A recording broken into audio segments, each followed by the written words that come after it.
Michael, Shawn, and the TakeOver legends, where nothing's off limits. Free Agent Radio. Put this up for me. Good morning, everybody in the world. Good morning.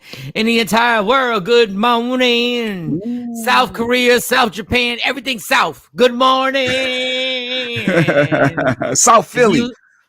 Philly, South Jersey, the South Bronx, the South Bronx. Everything South is going down. Welcome, Michael, Shawn, and the TakeOver legends. We are here making it happen. DJ Cam, Ghetto Celeb #1, having some technical problems right now. He's trying to get it right. Yeah. Jay Blizzy, Jay Black, what's good? I'm here. Good morning, team. What's today? Today is Thursday. Cash App Thursdays. Where we show love to Cash Apps all day Thursday. But go ahead. I'm here. Good morning. How hard are we gonna go with this Cash App today? Cash App. Support is real. Cash App. Everybody support on my IG Live. It's Cash App Thursdays.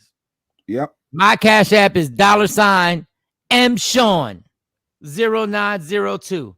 It's too difficult.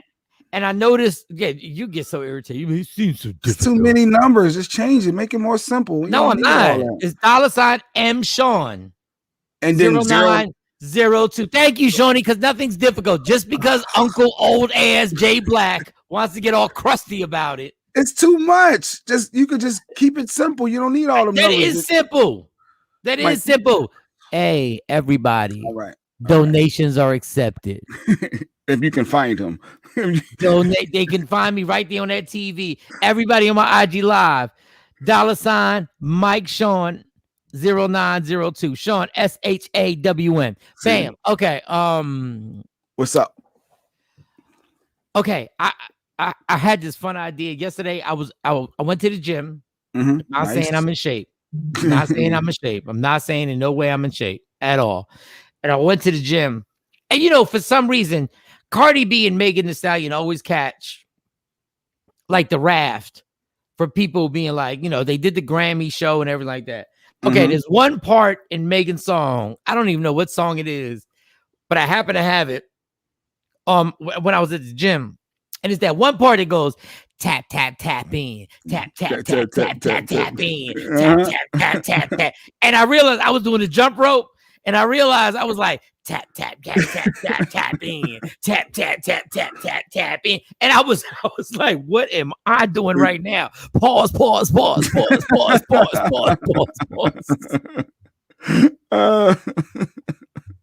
I love that part of that song. What the hell? What song is that? Because it's from an old song. They use that sample. Dun, dun, dun. I think it was from the Too Short. I forget exactly who sampled it. I don't want to put it out there. That's Sweetie. That's Sweetie. I think that's not even is that Megan or Sweetie? That's Sweetie. Yo. I was really, mind you, I've had this song, Blow the Whistle. It was Too Short, Blow the Whistle. That's what I was saying. I didn't want to put it out there and I remember Too Short. I remember being in New York, hearing Too Short song, Blow the Whistle. And I was like, Blow the Whistle. I was like, oh. Okay, yeah. Too Short has another song with Eric Sermon, and I forget what it was. I'm not good with titles. But all right, for those who don't know, me and Jay and DJ Cam did a lot of radio in Philly. Yes. For like 7 years. And we were the kings of doing a check-in. Like I would do this thing called the baller check-in, right? Check-in. And since the Earth, Wind and Fire and Ron Isley, I worked at a station called 103. And you do the baller check-in, you spit your little rhyme for like 5-6 seconds, and then I would tell you if you were the number one baller. It was a baller check-in. So I would say you're the number one baller, or I would say you're a shining star. No matter who you are, shining like the sea.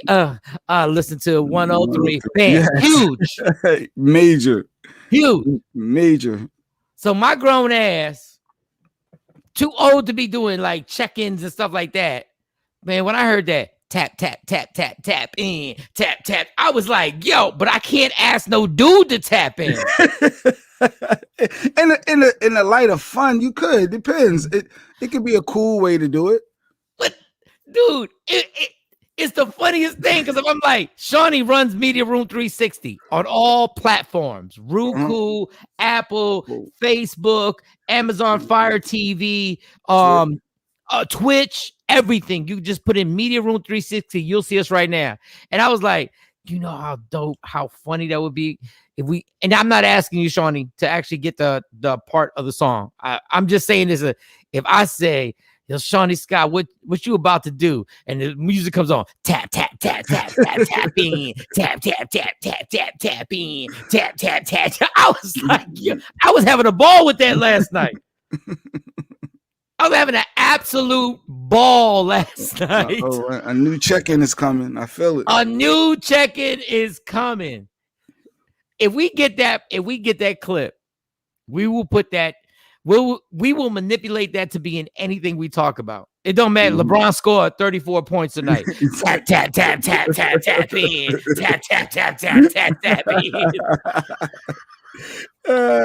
All you need is like 3 to 5 seconds of it. That's it. That's all we need. I was sitting there going like, and this is the stupidity of my career. My career is based on just thoughts that happen at 2:00 in the morning. Go, I could. I'm about to. Like and I act like I really did something. Like at 2:00 in the morning last night, I was like tap tap tap tap tap. I was like, I was at the gym. It don't matter what you're doing. Are you cooking something? What you about to do? Tap tap tap tap tap tap tap tap tap tap tap tap. Oh, all right. We're gonna be responsible today as a show. Okay. Yes, we are. So Jay Black. Yep. This is what we call run down the options on what we can talk about. Running them down. I see the comment come in. Good morning, Kathy. Good morning. So the comments rundown. So the Kim and Kanye court, we got that. Cheaters, Peter Guns. I don't know if you saw it. That was absolutely hilarious. And anybody who watched Cheaters, I want Cam to get his technical difficulties together because I discovered Cheaters at Cam's house before we went to do a club. And I didn't even believe that this was a show. And this is like 15 years ago. 15 years ago, I'm sitting in his living room at his apartment. He was married at the time. No, he wasn't married. It's just his girl was there. And I was sitting on this one, I don't know what you call it, just that single seat. Is that a love seat or love is that seat? That's love? No, love seat is the two. The single one. The single one. I think it's called a chair. Just a chair. A chair. A chair. So you sitting in the chair? And then we're about to go to the club and he has the TV on. I'm like, and I see this white dude going around with people, finding people cheating. And I'm like, I was fat 15 years ago. That was amazing. I said, this is genius right here. So anyway, fast forward, Peter Guns is now the host. It went from a white dude that was like sizable. Like he was like probably like 6'2", whatever.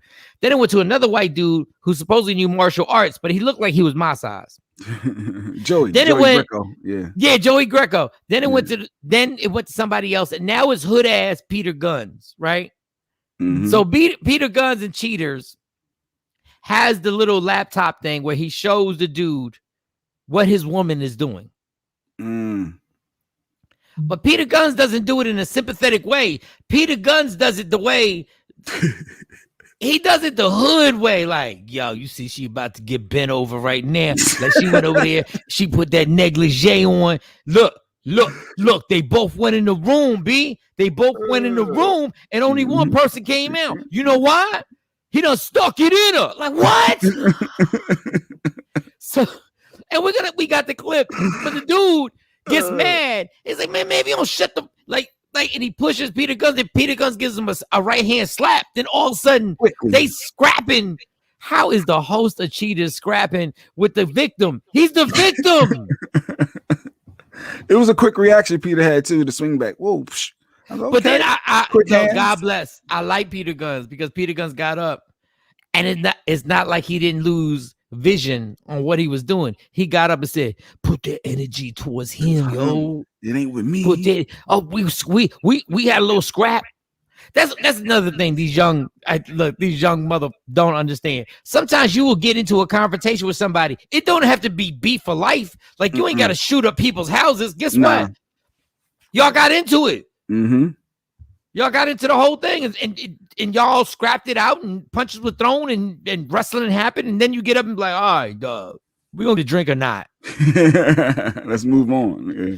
So cheaters, I don't know if we have that. If we have that clip, we can play the clip if you want to. Game. You familiar with that? She modeling for him? What you mean? I was right there when she made that bitch. What you mean? Turned it around for him, spent it on him. We can't see it. Put the 90 on. Runs in the room, said don't put the 90 on. Sometime later, leaves the room. Notice it's only him. You know why she did it? So what y'all evidence got now? Put in the coma. And put in the deep coma. Bruh. There you go, slap. All right, Johnny. All right. So we couldn't see it, but it's fine because y'all Free Agent Radio heard it. Like when you tell somebody that their girl is getting knocked down. First of all, you never use the word knocked down. Mm-hmm. You never use the word smashed out. Those trigger words. What dude gave him the push?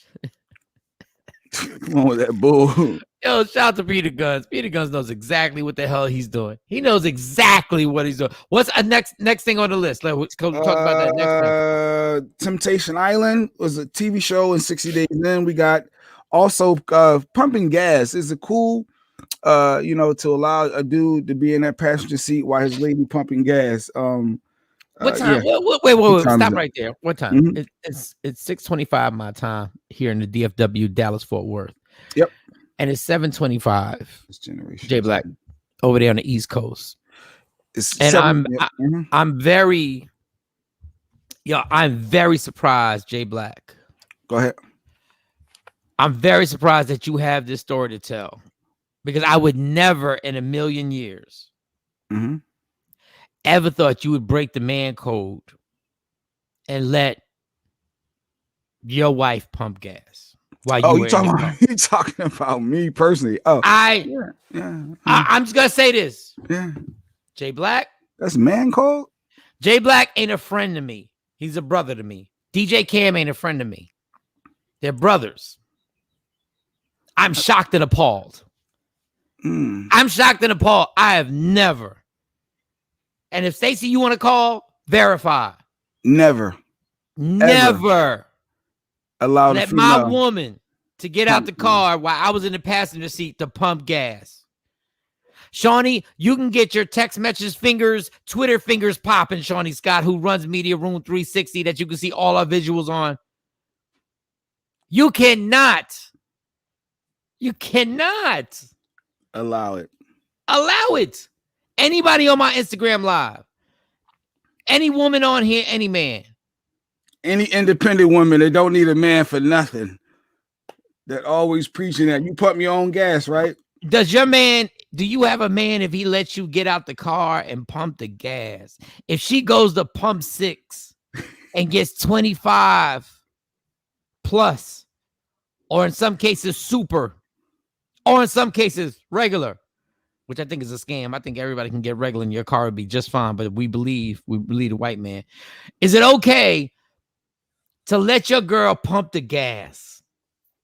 It was actually on the Real actually started talking about it and had it as a little slight topic. Oh, we got a clip of them bitches? I mean, yeah.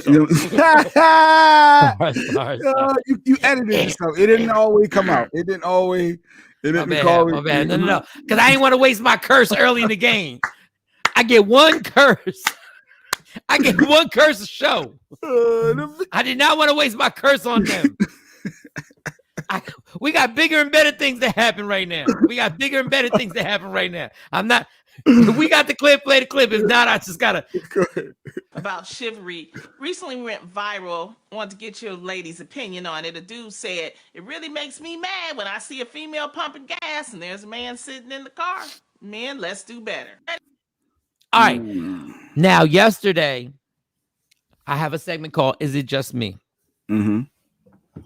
So now I'm going to go against it. Yesterday I said, is it just me or women want to be independent women and they want to be equal, and they are equal. Women are equal in every fashion, right? But you can't pick and choose then when you want to be equal. You can't pick and choose when we go out to a date and now you want me to take care of the bill. We're equal. That's what we are equal. Talk about it, Mike. Now we agree with each other. Talk about it. So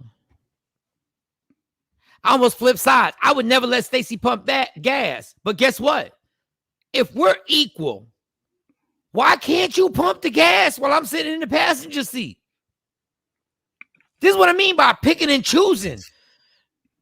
I deserve to be paid like I deserve to be paid like I gotta change my voice. I sound like a transgender. I deserve to be paid. Hold on. I deserve to be paid like I deserve the money on my ability. I deserve this.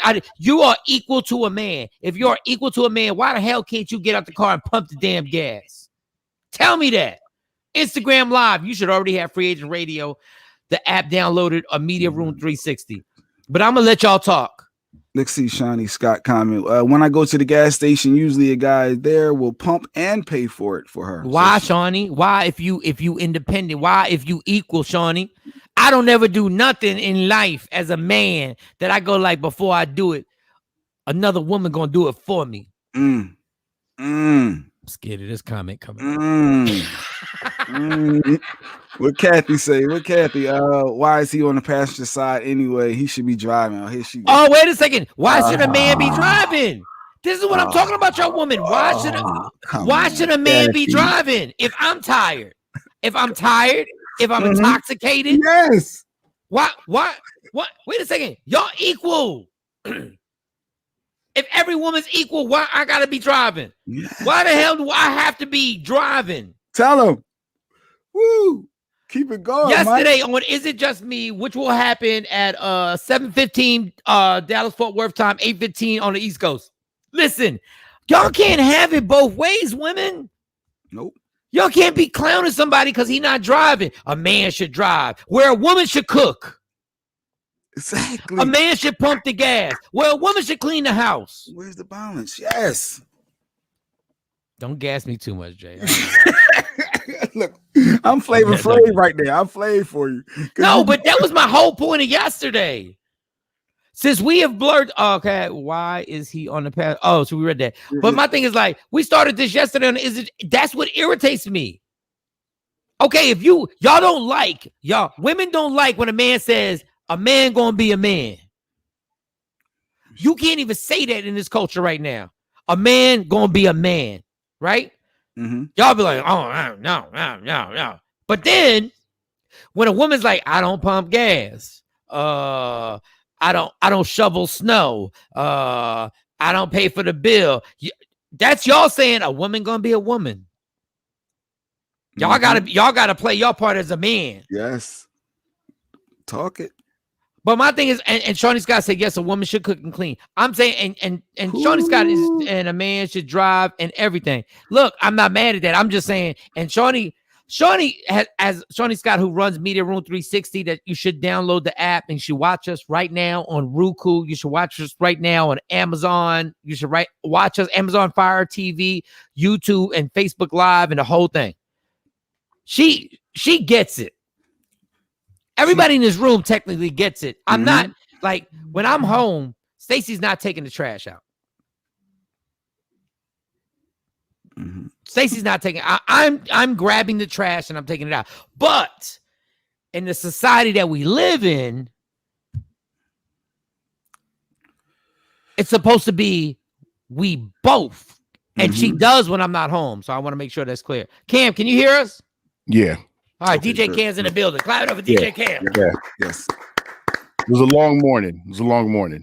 So we're just getting started. Don't let it shake. I'm gonna tap out. I just wanted to say hi to everybody. I had a long morning technically, so I'm mentally busted and drained. It's like, but I'm here. We good. Woo. I hear the topic's hot too, by the way. Okay, so you heard the topic. Yeah, So this whole thing gets to the point where the talk. Y'all got the audacity. The real. Whatever. The ovaries. The real. Chivalry is dead. Chivalry is not dead. I'm saying y'all can't have it both ways. Women, y'all can't be talking about, oh, he's a cornball because he's not pumping the gas. Mm-hmm. Y'all can't have it both ways. Either y'all got a rep for the old school values, where yes, the old school values are women shouldn't be pumping gas if the man's in the car. If you want the old school values, let's go back to it. Let's go back to 1 + 1 = 2. Let's go all the way back to it. When it rains, I open the umbrella for you. Boom, the umbrella's there. It's my job to get wet as a man in the rain. It's my job. Mm-hmm. You can stay dry. I'm soaky wet. Right? If I hear a noise downstairs, I go downstairs. My little 5'7" ass, 164 pounds, I gotta go downstairs and face them criminals who have walked in the damn house. But then when y'all start saying, I don't need you. Mm-hmm. I do everything a man can do, I can do. Everything a man can do, I can do. Okay. Well, guess what? Pump the gas. We're not even asking you to risk your life. We just saying pump the motherfucking gas. Pump it. Now, do I think Jay Black was disrespectful to have that amazing wife that he has pumping gas? Hell yeah. What? Wait a minute. Oh, we're not gonna stop that. You're not gonna be the Mr. Male chauvinistic mother for the entire universe, and then you got your wife pumping gas. Get your ass out the car, Jay Black. Wait, no, you just had the whole uplifting women is this and the fight the power. Because all that. You don't believe in everything that's going on with the movement right now. You believe in old school. You believe in old school thoughts, and you believe in old school rules. You know damn well you was damn wrong for letting your wife get out that car and pump the gas while your ass was in the passenger seat. Explain yourself, Jay. No, it's not a every time occurrence. It was just one of them scenarios where she was driving instead of, I'm always driving. So she was okay. We're gonna took her car. So she was happened to be driving, and I was relaxed, and I'm tired. I can be tired. So she's like, all right, hey, since I'm paying for the gas, I was, fronting, I was treating. How are you treating your wife? To gas, that's what husbands do. How are you treating your wife? You ain't treating nobody. You fill up the gas tank for them. That's not a treat. That's all in the same household. That's all in the same household. That's your car. Everybody's car. But it came out. No, she has her own, and it came out of my credit card. So it was my card that paid for that gas. Yo, you should grab a shovel when you talk, so that you can dig your grave. Dig your grave. Go ahead. No. So if you're treating and filling up your wife or husband's gas, so you're giving her your money. You're giving her your money. Yes, it didn't come out of her money. It came out of mine. So therefore, that's a treat. Wow. Wait, what am I missing here? Like your money ain't your money. Your money ain't your money. Because it's the household. That's you going with that. But am I going with that?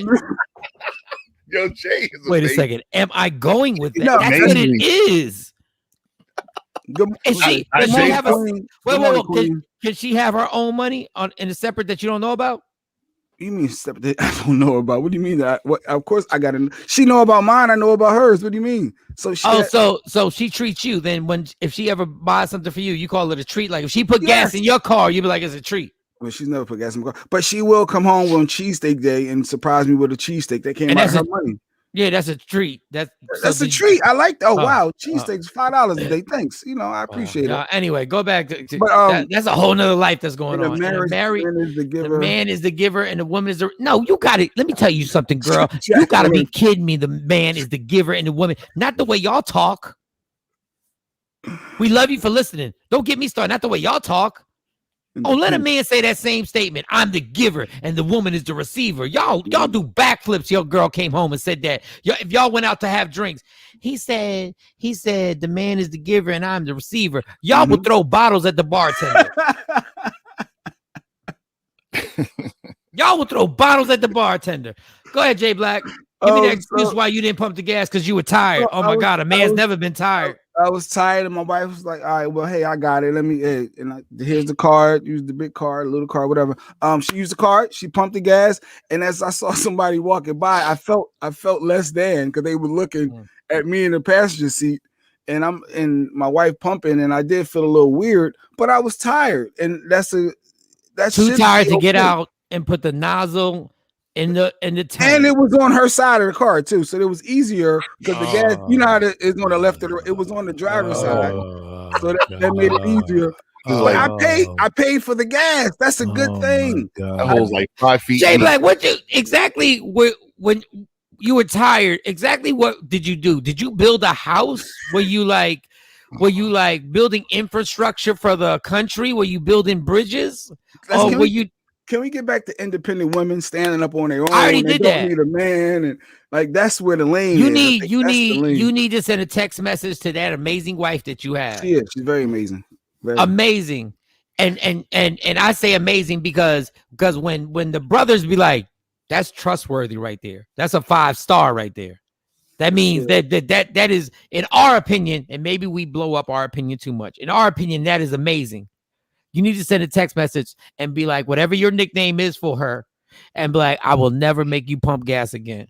I was wrong. Please, and I bet you her smile would be, if you say, I will never make you pump gas again, I was wrong. No, look at Basil's comment. He said, old school values are played out. They are not really a part of today's norm. So that's why these women got to do all types of stuff that they normally didn't have to do. And that's why they have a chip on their shoulder. I'm gonna be real. When I'm out there cutting the grass, she comes out and say, "You want me to? I do the half the back for you." She come out and grab the lawnmower and start doing the back half. Like she cuts grass too. She helps out. She chips in. And old school mentality that you're supposed to say no. I got this. Am I? Yes. Why? If somebody wants to support you, you're supposed to say no? I got it. Dog, you're physically capable, Jay Black. What are you doing? I am, but if she wants to come out and maybe just... No, you say no, babe. Just make me something to eat. Oh, hey, look. Well, that's old school. Just make me something to eat. Get out I got this. Do you see how perfect that is? You see how perfect that is? You go back in. You're not going to grab this lawnmower. I got it. Go knock that out. Go get me a sandwich. You know the sandwich I like. And I'm going to knock this physical stuff out. I ain't never asked Stacey to grab a shovel when it snowed out. And all that old school. Let me go back to that person who said old school things are played out. Mm-hmm. They're not really a part of today's norm. That's why you got single moms. And I applaud them. Who will sit up there up and down, say, I got to be dad and mom. I got to be the woman and the man. Because y'all talking about old school norms are played out. Yes, I'm going to take the trash out. Yes, my job is to take care of the car situation. Yes, when it snows outside in different states, I'm going to go out and shovel. Yes, I'm going to pump your gas. And yes, you're going to do your part. So y'all got it effed up. Y'all wanted these old school norms to be played out. And guess what? Now everything effed up because nobody knows what their job title is. Don't nobody know what they're supposed to do. Y'all keep saying played out. Guess what? It ain't played out in my house. I know what I'm supposed to do. And it's not old school. It's the norm. It's what it should be. It's not old school. Everybody wants to label stuff. And guess what? My norms, that does not mean I don't cook. That doesn't mean I will wake up in the morning time and make sure if I see dishes in that sink, I'm making sure I'm washing them. Jay, I'm washing dishes. Jay, an earthquake going on. Oh, okay. We got 3 daughters. If I see dishes, I'm not saying you don't do it. I'm saying there has to be a job description. When you go apply for a job, is there not a job description? Yep. Mm-hmm. There is. They're not really a part of today's norm. Exactly what is today's norm? How that working? How today's norm working? Okay, Adrian, you liking that? We got a call. And we got a call. Oh, y'all want to get kicked up? Hold on, let me take a sip of my coffee. Free Agent Radio, who's this? This is Carl. Carl, what's up? What's good? What's up, man? Another call. Question, man. Look, it's again, it's not a new age thing. It's if us as men, if we want to take back control of this world, we got to step up and be men. So no, it's never okay to for your woman to pump gas. Pisses me off when I pull up the gas station, I see a woman, pumping her own gas with a joker sitting right there in the driver's side. And I like what you said. I run everything in my house. I run a dishwasher, I run the vacuum cleaner, and anything else I need to be ran. Well, I'm gonna allow.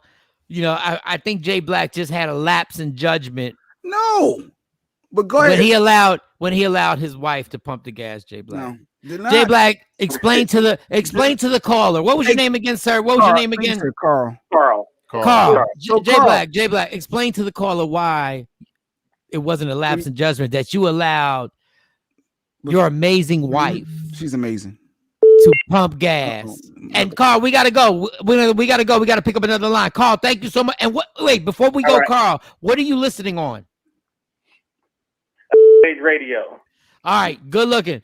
We're the only station in 2021 who has call waiting. Yo, click over, Cam, click over. Slow down. Let's get it. Let's click over. It don't work that fast. It's still boo. I love this. This is so real. Can't nobody F with this show like this. The transparency. Y'all not built for this. Hey man, you gotta pay for it. If I pay for a business line, you know how much more that would cost me? No, I get it. Whatever. I like that beat. That beat was amazing. No, I love it. But can we get the person on? We got it right there. Free Agent Radio, call waiting. Who's this? This is Basil. No, he's the one. The old school values are played out. Okay. What's your name again? I want to get your name right. Turn your radio down. We can hear the background. Yeah, can y'all hear me now? Yes. Why? First, say your name. What's your name again? I want. My name this is Basil. AKA Muck from Muck and Killer Show on Media Room 360 as well. All right, Basil. On Friday night at 9. Hold on, let's clap it up for that. Let's clap it up for that. Let's clap it up for that. Right. Now, Basil, go ahead and be wrong. Go ahead, talk. So first of all, societal norms is what we're talking about. Those things weren't consistent across any society. That's just an American thing. We have natural norms where, like, we can't have babies. You know what I'm saying? There's natural norms that we should be following. The parenting falls in a natural norm, not a societal norm. If my wife pumps the gas sometimes, my wife drives sometimes, my wife works. We live in a total different society than we do in the 50s. Conservative-minded people want things to stay the same. Things never stay the same. Basil. Always change. Okay, Basil. We got to come to realize that people can't go back to the 60s, 50s, 80s. They're gone. Hey, Basil, can I ask you? They're doing everything that men are doing for the most part. Yes. This is how the society works. We looking at it. Are we really looking at it? They're doing everything. Basil, can I just ask you a question? Because what you just said was a great monologue. It was great. Yes. It was great. Okay, so Basil, listen closely. When you're in your car are you married or just your girl? Married. You're married. Married. And you're driving, and you catch a flat. You catch a flat. Yeah. Yeah. Who goes out to change the tire? I'm going to change the tire. Thank you. That ain't 50s. That ain't 60s. Wait, Basil, let me finish. That ain't 50s. That ain't 60s. That's called men. That is called, and it ain't American. That's called men do what men do. When you're in the bed and you hear noise downstairs at 3:00 in the morning, who goes to check it? I'm going. Thank you. Because men do what men are going to do. That's a natural deal. Yes, that has nothing. Hold up, that has nothing to do with American. That has nothing to do with American norms. Nothing. That has to do with a man's natural instinct to be the leader. That has to do with the man's natural instinct. Yes, that's a natural. Okay, so guess what? If the car ran out of gas, whose job is it to get the gas? If you ran out of gas on the side of the road, whose job is it to make that work? Thank you. To make it work. Yeah, if you ran out of gas and it was you and your family in the car, whose job is it to get the gas to fill that tank back up? Yeah, I'm going to do that. Okay, so why the hell when you go to a gas station, you're not going to fill the tank up? No, not every time. I got you, Basil. His wife is commenting. Is it how you pronounce your wife's name? Is it Satricia? It's Sheree. Sheree. Okay, Sheree. She said that Yeah, no, I'm not doing that every time. As a matter of fact, I cook most of the time. But were you listening, Basil? I just said that earlier. I said it doesn't mean I wash. No. I wash. Oh, Mike froze. Wash dishes. Cook, I would. I wash dishes. I will clean that kitchen up for Stacy. Stacy knows I'll clean that kitchen up in a second. I'm saying there's certain things that men do. Sheree said she do those things because she chose to. She wants to support. I understand that. Help, so why can't she do that if she wants to? So let me ask everybody here. Basil, where do you live, Basil? You live in Dallas, right? Yeah, we're in Dallas. Okay, so this doesn't apply to you. But stay on the line, Basil, because I love the fact that you're on here right now. So Jay, when it snows outside your house, okay, talk about it. You gonna let her go out there and shovel? She does it. She's out there with me. I'm out there. I'm doing it. She grabs it. She grabs another shovel. She puts her hood on. She's out there with me. Okay, you gonna let her? Because you let her fill that tank up by herself. You gonna let her shovel by herself? She's not shoveling. She comes out just to support me. Will you let her? Will you let her? No, shoveling. I'm doing the shoveling. If she wants to support and help, she can. That's her. I didn't say, "Hey, babe, I need you to grab a shovel." Okay, I need you to come out here and help me. But your initial reaction is, "I'm grabbing the shovel." No, my initial reaction is, wow, I got a wonderful wife that wants to help her husband, even though he didn't ask for it. We're not going to have this debate if you're not going to be honest. I am being. I do. That's who grabs the shovel first? I grabbed the shovel first, and then I don't know. That's what I'm saying. When the snow comes down, you go, I got to grab this shovel. You don't just lay in the bed and be like, no. I take some of that back. It was one time I even seen her going out there before I did, and it inspired me to get up now. I'm like, oh, it ain't even time to shovel yet, but she's already on it. So praise this girl. Clap it up for this woman. This is real. Dog, why are y'all so scared? Why are y'all so scared to take responsibility for what your job is? What do you mean? Why are y'all so? Why do y'all? I'm sitting here trying to tell y'all, we have jobs that we have. This is just all I'm saying. I don't know why everybody's so offended by it. I pump the gas. I open the door for you want to pump the gas. Dog, because I'm supposed to. That's why Jay Black got the side eye. Who said that? Mike, you on your island, dude. You on the island. No, I'm not on the island. You're on the island. Hold on. If I was on the island, Jay Black, why was people looking at you funny? If I was on the island, why all them Instagram videos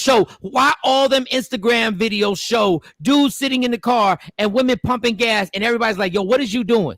Why is it that when it's time to change the tire, you know you're going to get out and change the tire? Why is it when you hear something downstairs, you're not going to send your girl downstairs? Because there's certain responsibilities that a man has to have that you take the lead as the family, and you do that. You take the lead. Read that comment, Mike. Go read that one. Go read it out loud. I refuse to watch my husband break his back cutting grass or shoveling by himself when I am more than capable. And we applaud you.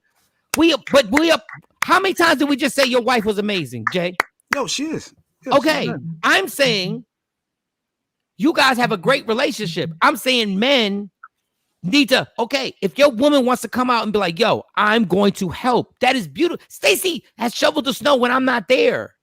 Mm-hmm. I'm saying as men, there needs to be a checklist of stuff that we go like, this is what we do. And only us, huh?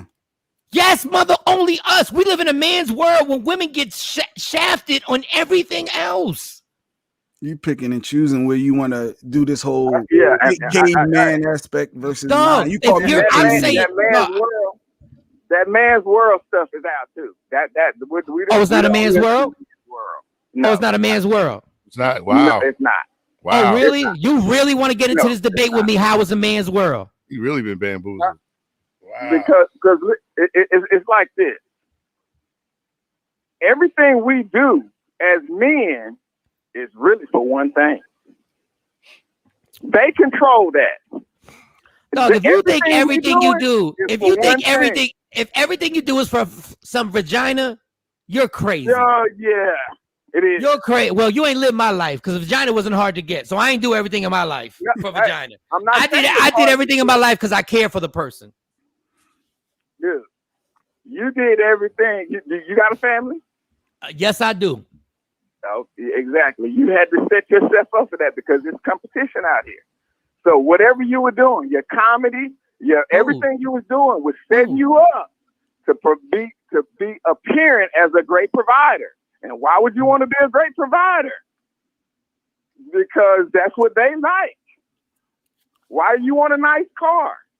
Why you dressing fly? You ain't dressing fly for me. You just tried to show the women that you were a great provider. I didn't. Well, we're going all over the place, but no, I had a nice car, have a nice car, but to impress women. What? Yeah, we did to impress women. But when I'm in a relationship, I see the stutter, Mike. I saw you. No. But when I'm in, because I'm trying not to curse. That's all. But because I'm trying to make sure I pick my words correctly. But after you are over the age of like 25, 27 years old, if you still doing stuff strictly for vagina, you got a problem. Like honestly, me and Stacy are me and my fiance, we far past me trying to make her happy for sex. We far past that. Yeah. Like everything, like the whole thing being a provider. Like let's not get it effed up. From the age of 20 to 30, I wasn't trying to prove to no chick I was a provider. I was trying to prove to that chick I was that dude. Had nothing to do with provider. And let me just get back to this, y'all. And I think I'm not explaining myself correctly. Yeah. We live in a society where every line is blurred. Every line. Nobody has an actual place in society anymore. And that's the way they want it. Everything is blurred on what happens. I have said this yesterday. Women, if you want to be independent, you have to be independent all the time. Don't think a man's going to pay for the tab when you go out to eat. Don't think a man's going to hold the door or pull out a chair if you're Miss Independent and you do everything a man can do. Said that yesterday. Today, I'm saying when we're in a relationship, I think we should have, I'm not saying nobody should not do anything else, but a man is expected to do this, and this. And I don't get as men how we're falling for the talk and the view and all these damn shows with a bunch of women panels.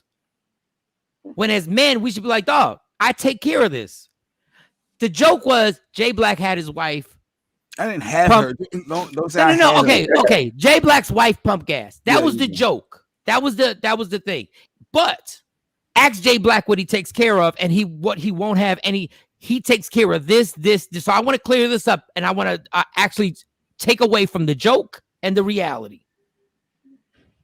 Yeah, I mean, I pay the car note so she don't have to. It's not just about paying a car note, Jay Black. It's not just about. What are you saying? I'm talking about you gonna take care of what's going on in the house physically. Oh, yeah. Like when there are things that you're gonna be like, I got this. Yeah, I hear. Don't worry about it. I got this. Like your wife just said. Your wife somebody said, I'm not gonna let my husband break his back. You're not gonna let her break her back. True. So I'm just saying, take response. Like, dog, stop falling for this whole thing. Like, oh, we all do everything. We all do. No, I just named like 3 or 4 things that we know we're going to do because we're men. And you know what? It's a good thing to do stuff because you're a man. That's all I'm saying. It's a good thing. And it's a good thing for the female to feel like they're helping and supporting their mate. If the man was stepping up and doing more, you would hear less women talk that independent talk. The independent talk, The independent talk came because we were lacking in what we were supposed to be doing. That's where the independence comes in, and I'll do everything because the man wasn't doing everything. But if we step in and do things, it takes that away. I thought they were single. They were single. They didn't have a man, so they had to do that stuff.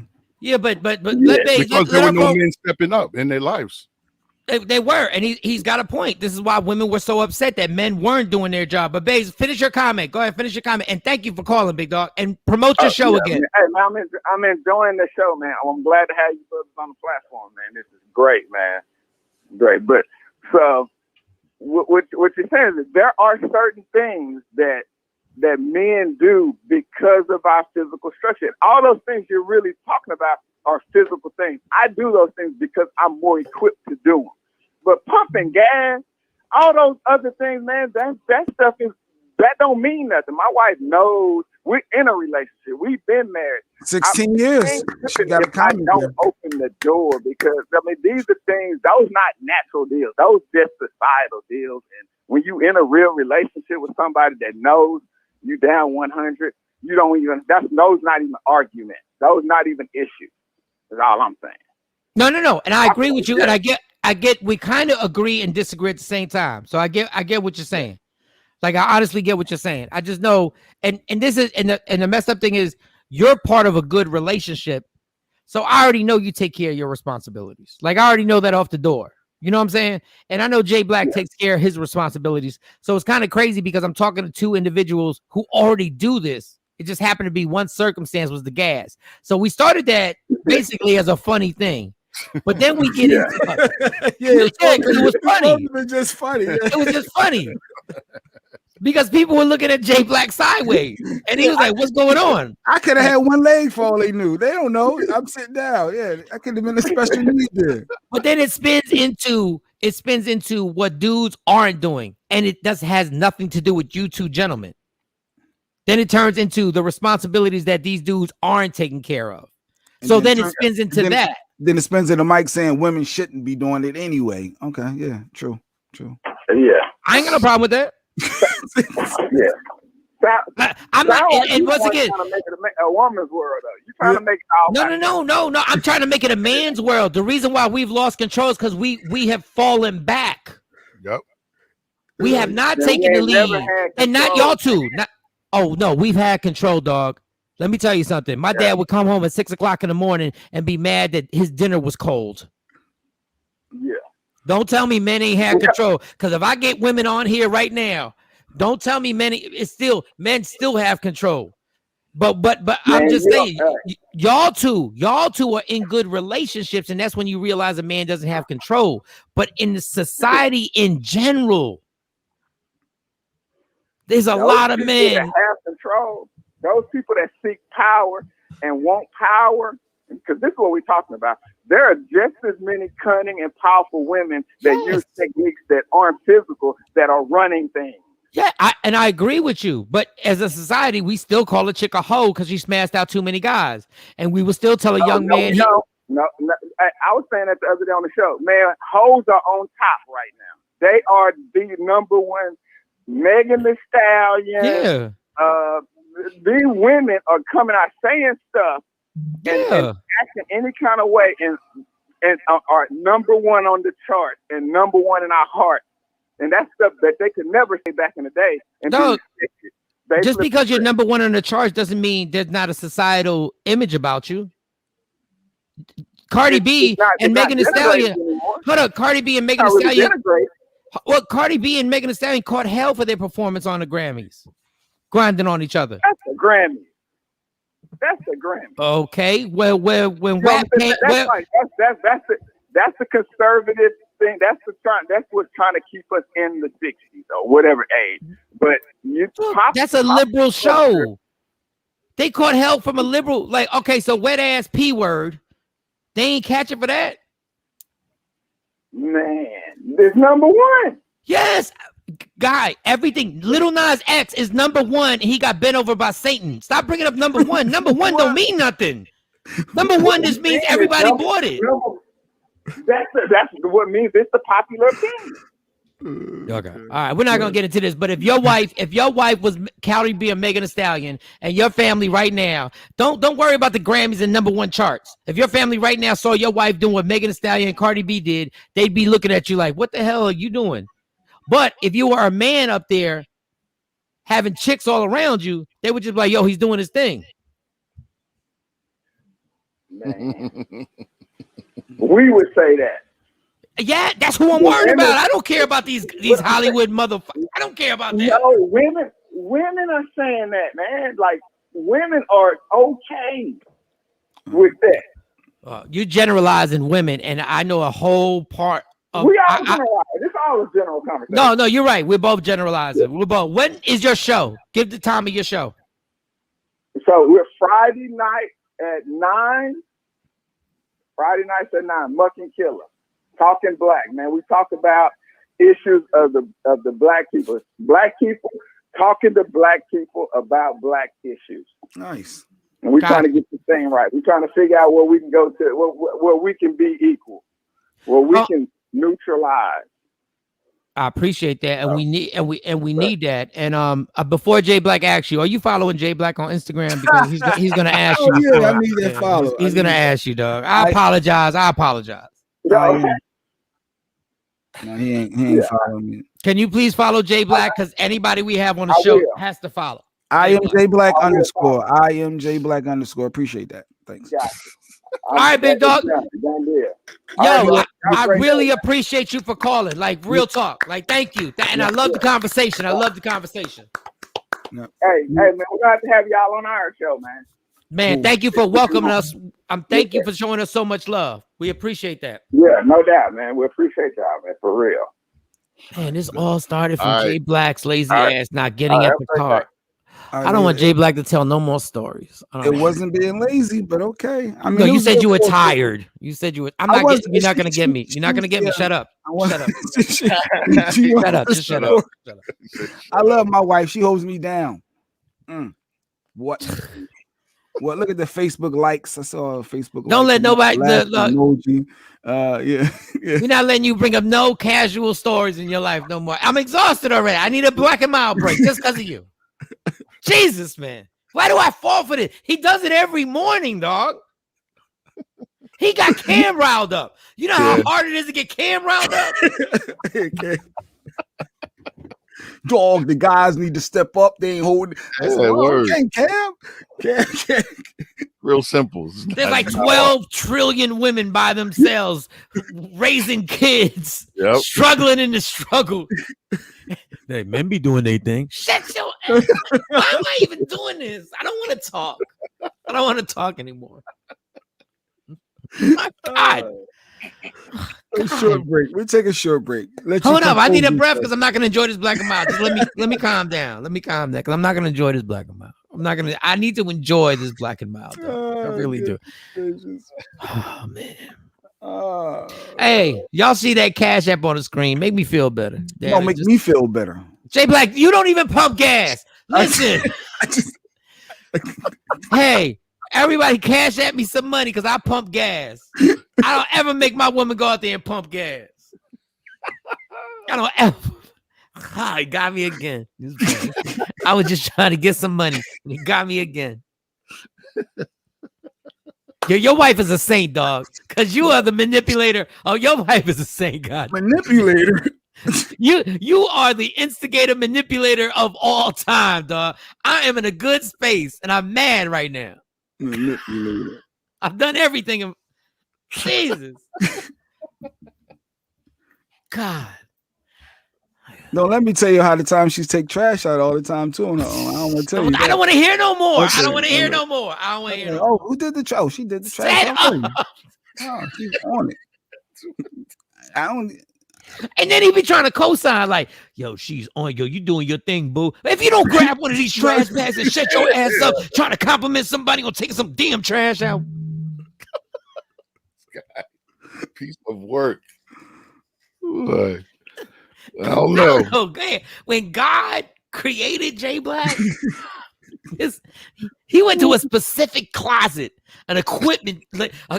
He said, "Yo, give me the special, give me the special parts. Give me the master manipulator, provider, and give me that thing called. Give me that thing called. I'm gonna make you feel like you're doing something just because I don't feel like doing it. Where did you get that, God? Where did that go? How about the previous ones on your mindset didn't work, and now this one is working and it's been great? How about that? The previous mindset on what?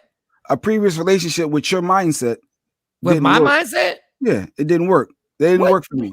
So, but this one is.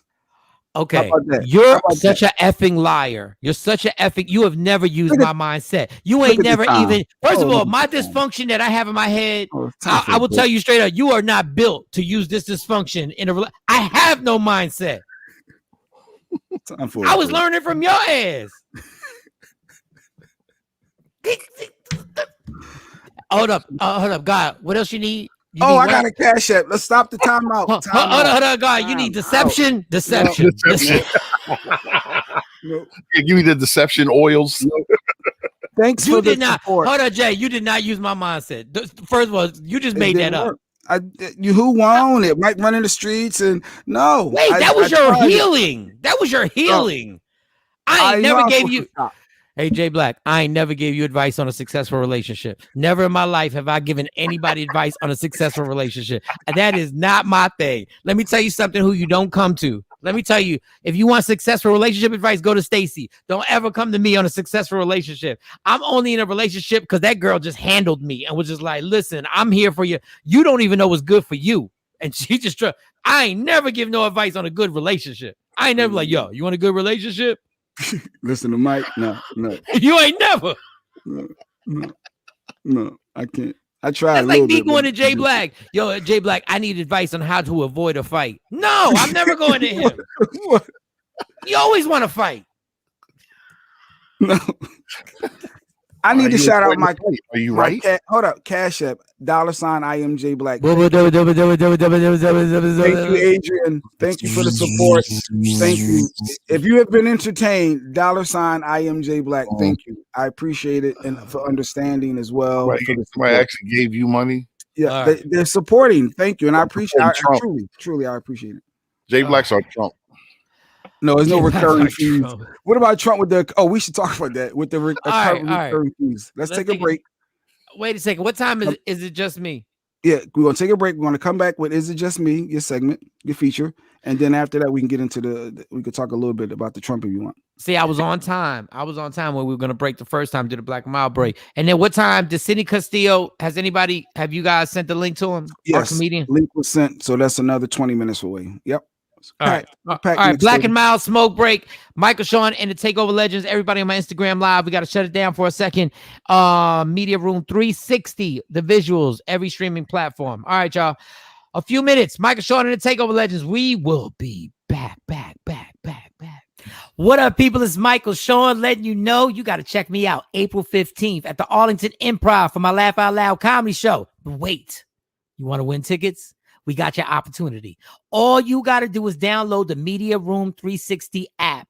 Watch it on your streaming channels, on your Roku TV, and multiple other sources. When you see the code phrase, you know that code phrase? You'll get your chance to win tickets to my Laugh Out Loud comedy show, April 15th. That's all you got to do. That's easy. That's simple. You don't need to do no more. We don't make it complicated here. Download Media Room 360 on your phone. Watch it on your screen, on your flat screen. And win tickets to my comedy show, April 15th. That's how it goes down. Michael Shawn and the TakeOver Legends. Yeah. What up, y'all? It's Michael Shawn from Michael Shawn and the TakeOver Legends. And just in case you missed the show, check this out. Well, hold up, Claudia. You made that, or is that an Uber Eats, or is that? Look, like she don't cook. Look at her face. Like I just want to make sure you made that. Michael Shawn and the TakeOver Legends, where the truth hurts, but also makes you laugh. I made breakfast. Look, I hooked it up. I had some home fries. Oh damn! Well, that's real breakfast. Mushrooms in it, and peppers, and jalapenos, and some bacon. I was like, if I'm gonna be up this early, I'm gonna make some breakfast. How y'all doing this morning? Hey. KJ! They said, you made that? I said, they asked if it was Uber Eats. Can you tell the fellas? Uber Eats. Was that Uber Eats, KJ? Keep it real. Keep it 100. No, that's not Uber Eats. I cooked that. Michael Shawn and the TakeOver Legends. Your escape from reality. Right here on Free Agent Radio. I was always funny. I was always the funniest kid in the room, the funniest teenager in the class, and the funniest adult. Back then, I didn't even know that this would be my career. It was my protection. Funny is what got me through every trauma in my life. Every person I lost, every fight I lost, every girlfriend I lost. Funny always got me through these things. It was the one relationship that I knew I can't live without this one. I need funny. I gotta make people laugh. I gotta take away their anger so it won't be directed at me. And that relationship was so important that it literally turned into my job. And I thought, this is the end all, be all, be funny. Until I met alcohol. When I met alcohol, that relationship took over. I can only explain my relationship with alcohol like a toxic relationship. And we see it all the time. We see it all the time. There's a person, let's just say it's a woman who has a bright smile that lights up the room, who has all the energy in the world, and everybody loves this woman.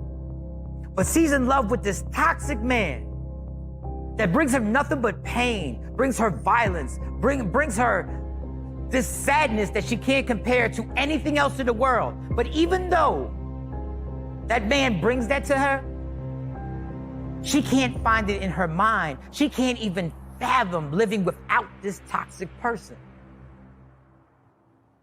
That is my exact relationship with alcohol. We the worst records, baby. We about to create a perfectly horrible song. Y'all know I've been in the gym, and now all I wear is tight shirts, tight shirts, tight shirts, tight shirts, tight shirts. Yes, I do. Michael Shawn wears tight shirts every day. I wear tight shirts because I'm working out some. And if I wear the right size, you won't see none of my little cuts in my arms or whatever. Short sleeve tight shirts in any type of weather. People talking trans when they see me in the street. Your shirt's so tight, we can see your heartbeat. Man, clown me if you want, I'm sticking to my guns. And when the summer comes, it's gonna be fun. You can crack jokes and treat me like a jerk, but one day you'll see my six-pack right through my shirt. And even if I wanted to, I just can't stop. I just might rock an Ezekiel crop top. Whoa. What? Did I take it too far? What? Yes. Whatever. Tight shirts in the morning at work and when I grieve. I even wear tight pajama tops when I sleep. Tight shirts. Tight shirts. Yeah. Tight shirts. Come on. Tight shirts. Come on. Tight shirts. Come on. Tight shirts. Every day. Mike Shawn wears tight shirts. To the gym or wherever. tight shirts. Tight shirts, tight shirts, tight shirts, tight shirts, Michael Shawn and We the Worst Records, Pluto, Aristotle, and P Skills have just destroyed or created another perfectly horrible song. Yeah! Check out the next single, Grown Man Wearing Skinny Jeans.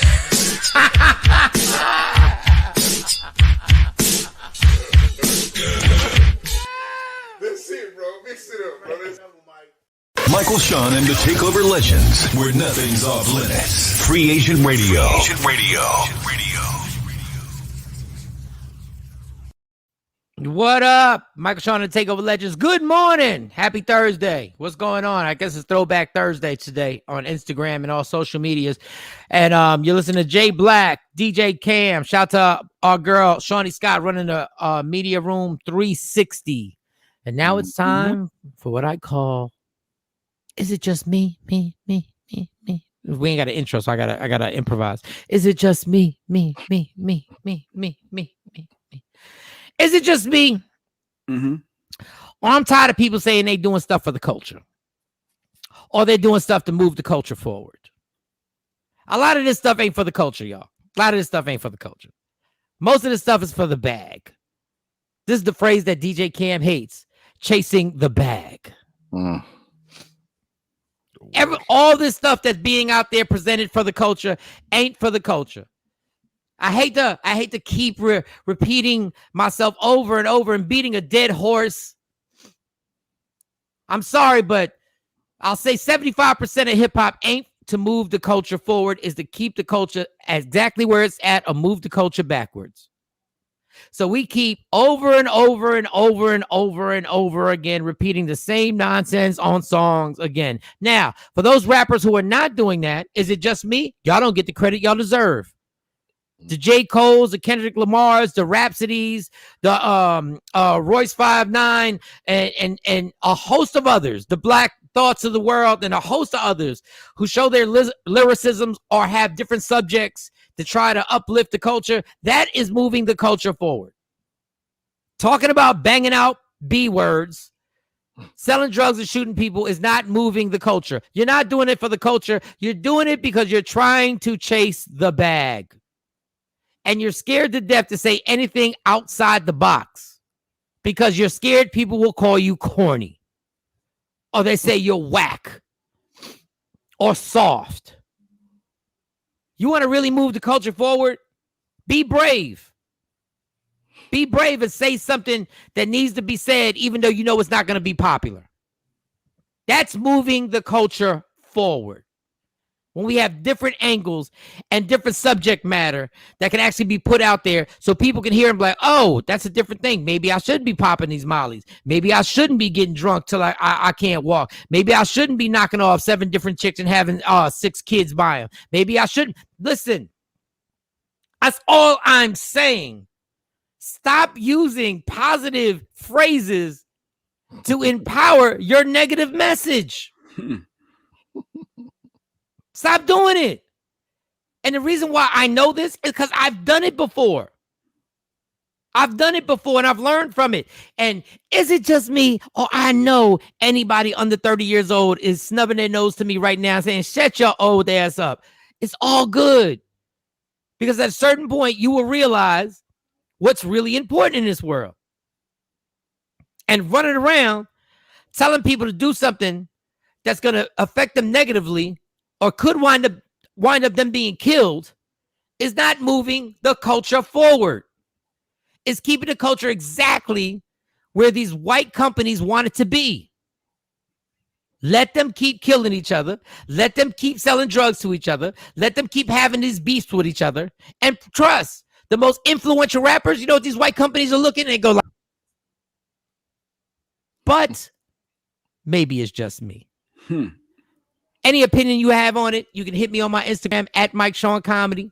You can hit us right now. You can call us up 609-699-1386. You can leave a comment. We're live on the streaming with Media Room 360. You leave a comment on Facebook Live, YouTube, Roku, Amazon, all those platforms. You can leave it on there and leave your comments. That is my segment. Is it just me? Now back. Well, thank you very much. Thank you very much. Thank you. Thank you very much. Thank you. Appreciate that. All right, y'all. So what we got going on next? What is the next? You were talking about Kanye. You was talking about Kanye and Kim Court or something. What's going on? Kim being the billionaire and. Oh yeah, we didn't even talk about that. Kim Kardashian is officially a billionaire, and obviously we already know that Kanye West is $6 billion deep.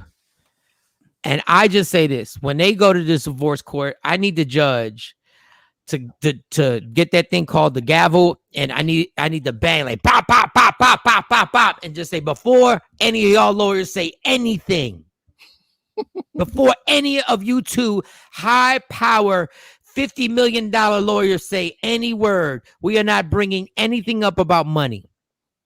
Nobody's getting nothing. Nobody is paying spousal support, alimony, child support, nothing. I don't want to hear anything about money come up when 2 billionaires go to court and all they're doing, they just want to go and they just want to go away from each other. We don't mess with each other. All right, well, everybody go away. And all I want that judge to decide is where that kid's primary residence is going to be. When they're going to visit the other parent, whoever gets it, when they're going to visit the other parent, make sure you get clear on the holidays, birthdays, class activities. Is there going to be a parent that goes on a field trip? Are we gonna go off and on? This field trip I go on, that field trip you go on, vacations, settle all that. But don't you dare say anything about a penny, a nickel, a quarter. Don't you dare. Oh my God, don't you dare talk about Kanye got to pay this or Kim got to pay that. Nobody needs any money. Nobody needs any money. I don't think it's about they need. I think it's supposed to. They have to. They have to have that settled. I mean, they do. They have to have a settled because whoever has custody has to have the kids. So then you're entitled to that, and then that money has to. It can be just put away for their. No. It can be agreed that we both got it. That's what can be agreed. They could. The same way you pull people into court because they don't got it, they got it. So there ain't no need to do finances. They billionaires. Ain't I nothing. say both y'all billionaires. Y'all put a trust fund. This is what I'm gonna do. Here it is. As the judge, this is the only money we're gonna talk about. There's gonna be $20 million in the trust fund for each kid, and y'all gotta do it. Each one of y'all. So the kids are gonna wind up caking up. The kids are gonna be walking around with $40 million trust funds. But don't you dare say somebody has to pay something to somebody else. Like, come on, man. Yeah. Please don't do this right now. And please don't do this. They got a lot of kids, don't they? They got a lot of kids. What, 3? 3, 4, something like that. Yeah, they billionaires. It ain't even a lot. Oh, funny! Look at the pictures. Shawnee Scott. She's trying to be funny. She got 4 kids. 4. She put our fat pictures up. We took a picture with Kanye West, which was a great interview. But we took a picture with Kanye West, and me and Jay Black were both fat, and I was fatter. I can't even argue that. Jesus, man! Why did they put that picture? Shawnee, put it back up. Put it back up. Kim is attractive. Yeah, she's gorgeous. She's a sure shot. Jeez Louise, man. How do you divorce? Well, I guess the sex. Because after you smash out 1,000 times, she's regular. Just if you ain't got a real connection with her after a certain point, you like, okay, done that. You ain't got the chakra. The chakra. Yeah, that was somebody said a guy does something to a woman that hit her chakra. We still haven't figured out what a chakra was. It was funny. Brown Goddess. She sent it in my inbox. A whole thing on it. Yes, that's why I know it's the chakra. Is that connection? All right. Well, she sent you a whole bunch of stuff. So what's the chakra?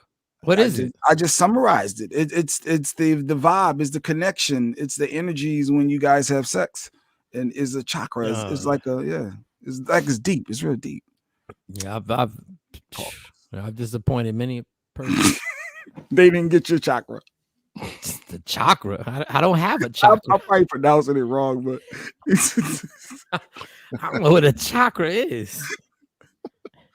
It's what Kanye didn't have with Kim because they broke up. But they've been together for a long time. I mean, I think people think just because people are beautiful or handsome that you're like, how could you ever break up with that person? And you're like, because you can't stand the person anymore. And Kanye's a different. He's the different breed. I said it before. I give Kim Kardashian tons of credit simply for hanging in there because that's a different dude right there. That's the dude that Jay-Z gave him $30 million or whatever it was. And then Kanye all of a sudden goes on tour and puts Jay-Z on blast for like 10 minutes, like at his tour. And you're like, that whole line where he says, Kanye says a line where he goes, I just flew over my personal debt. And I forget what it was, but Jay-Z was the one who helped you get over that personal debt. And then you sit up there and then you spaz out and talking about, I know Jay-Z has shooters, but when I was going to the award show, Beyonce said, if I don't win the award, I won't come. I'm like, why are you putting on that business when the dude just hit you with the like? So long story longer, I applaud Kim Kardashian for hanging in there with him. Now I know that Kardashian family ain't nothing to play with because I know that might be because Lamar Odom damn near died at the brothel. Messing with Chloe. It couldn't have been easy on Kanye being with that family. Like you just said, it's an alleged curse. So it had to be a lot for him to be married to Kim. Well. I honestly, not to get overly serious because I want to joke later. I want to joke more this morning. I don't think Kanye was ever the same after he lost his mom. Oh yeah, definitely. And I think that changed. Yeah. There was nobody who could literally reel him in and be like, "This is what you're wilding right now." Yeah. So I think that was a major part of Kanye. And now look, put your prayers out. We're praying for DMX because we need an update. Has anybody heard of updated DMX? But we'll get to that. But I'm not saying Kanye's in my prayers. But when you're 6 billion deep and have the mental problems and the mental depression and the breakdowns that Kanye has, this is really dangerous to be 6 billion deep because now there is literally nobody who can string you back and bring you back to reality. And I joke about it all the time. It's like if I won the lottery right now for $300-400 million, who is going to tell me not to drink? Ain't nobody going to be able to get me in that situation. Like, Mike, you're going to lose everything. No, I'm not. Kanye West has mental issues. She dealt with that for years, and nobody knows what goes on behind closed. Nobody knows what goes on behind closed doors. Nobody knows. Jeanette. Good point. Like Kanye said, the weirdest thing ever. He said he used to watch the sex tape before he met Kim, and he's like, that's what got him on the road to I gotta be with her. And I'm like, ooh. That was his motivation, his inspiration. Like, I'm not. Like that gave me motivation too, but it wasn't the motivation to wife her. And no disrespect, she ain't do nothing wrong. She ain't do nothing wrong. Everybody's been in that situation. And if we were single right now and she was trying to holler, we would absolutely holler. Oh man, if you're on Media Room 360, there's a picture of me and Jay Black and Kanye West looking like he's in shape and he's ready to take on the world. And I look like I have been drinking all night. Look at little Mike. Look at that face. Yo, I didn't even realize how big we both were. Oh God. Jay cracking a half a smile. Yeah, that's my normal. Yeah. Hey, look how fat. But that should be a throwback Thursday from the okay. Yeah, we're gonna have to. I feel like jogging right now. I feel like going out for a jog right now. Huh? Jeez Louise. Oh, I'm sorry, Shawn. So horrible. God. Looking like the fat boys. Looking like the fat boys with a skinny member in the middle. Oh my God. That is hot. That is, oh my God. On Free Agent Radio. If you obviously can't see it if you listen on Free Agent Radio, it's a picture of me and Jay Black looking fat and bloated. And Kanye West in the middle, and we are bloated, yo. We just finished supersizing something. What the hell? God, man, I'm glad I went jogging yesterday, man. I'm getting a haircut today. Oh, that's another thing. First of all, I want to shout out my barber, Rio. But Rio canceled on me. So why are you shouting him out? No, because Rio's amazing. Because today's cut's free. Okay. Nah, I know that's what it'd be for me. No. He's giving me cuts free. Like, honestly, I gotta remind him to take my card. Like, I'm like, yo, Rio, I forgot to pay, and then go back in.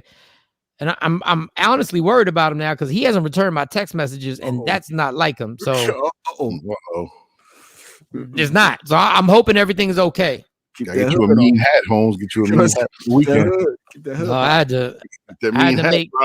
had to make other arrangements because you can't just jump in the barber shop that you go to the barber. You can't just flip and go to a new barber because that's like a breakup. Yeah, well, it depends. You can. I've done it. I did it the one time. I called Rio. I said, Rio, you can't make it. I need this haircut for real. He said, go to so and so, and I'm like, okay. And then I did that, but I can't just walk in there. And I don't even know what's going on, even though I do got to get a haircut. So I'm getting a haircut and I'm testing the waters with another barber. At another shop. And I know there's other. First, when you go to another shop, they're going to a whole nother team. Technically, it is. You're absolutely right, but I'm not trying to go in there. Yeah. So then if I walk in the barbershop, I'm like, yo, and Rio's there. I'm like, Rio, why'd you hit me back? Why didn't you return it? Why did you return the text message? My bad. Yeah, my bad. But side note, back to Kanye, I'm sitting there thinking, would you rather be if Jay-Z or Kanye? Like, would you rather be with Kim Kardashian or Beyonce? Like, who? Oh, Beyonce all day. Like, because I'm saying like Kim looks so much better than Beyonce. Oh, no. Well, I don't want to irritate people with that one. Shut up. But, there's no such thing as looking that much better. Even if you think Kim looks better than Beyonce, please stop with the so much better. It's all based on choice. It's just based on choice. And Beyonce is a black woman, and I think, man, listen. Let me tell you something. She must be so amazing that Jay-Z had to write a whole album to apologize. Yeah. No, I could tell she's amazing. I'm just saying over Kim knows. Like, I'll take Beyonce's body over Kim all day because I know Beyonce's body's real. Oh, that's gonna stay. That's going, man, listen. Go watch them videos. Go watch her award show performances and watch that and be like, okay. Go.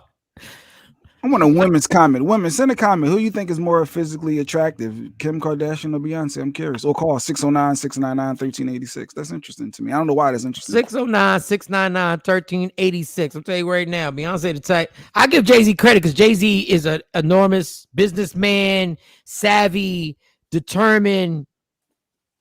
Yo, I leave a lot. Beyonce asked me to leave a lot. I give him credit. I leave a lot. Stacey, let me live. I'll leave a lot. Like I'll leave a whole. Like, listen, I'm not leaving everything.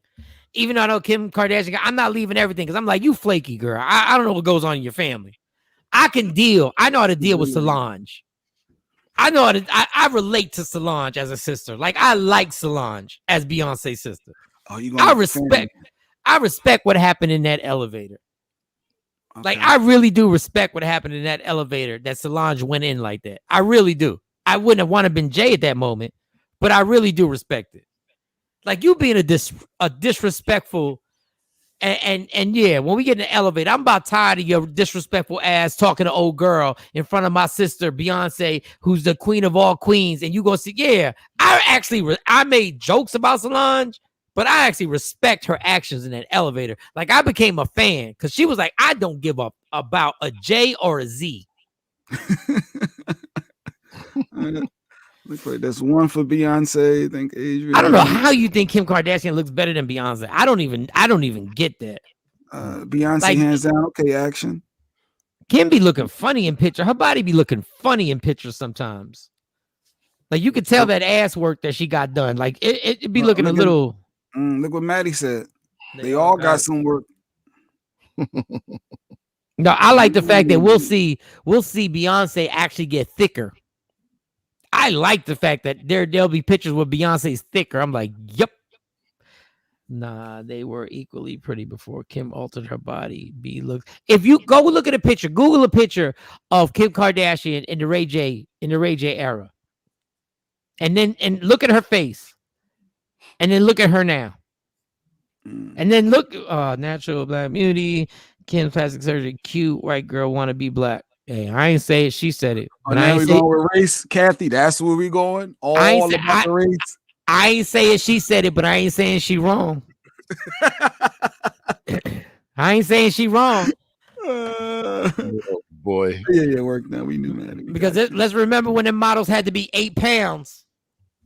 Wait, is this a Texas audience? Everything's Beyonce. You know, this is the audience, Beyonce, because I don't know what y'all thinking about. Look at Crazy in Love and look that same year. Beyonce, all the women are anti-Kim. They're not pro-Kim, even though she's worth $1 billion. No, she's worth $1 billion. I think she's gorgeous. I just can't pick her over Beyonce. Yeah, I'll pick her just straight off of finance. How about that? I'm picking Kim because she's worth $1 billion. And that's cool. Yeah, you can get that $1 billion. She about that money. Whatever. She looked good with that money.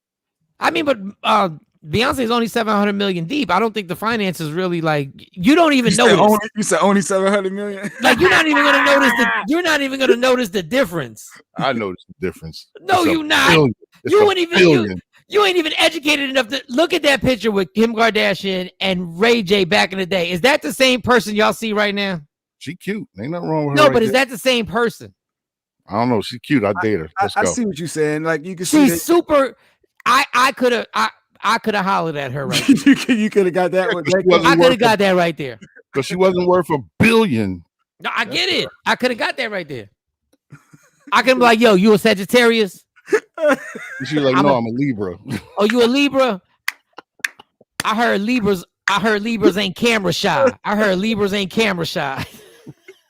Wait, go ahead, Mike. So you in the club, you see Kim Kardashian. She's at the board. Wait, don't fall for this, Mike. No.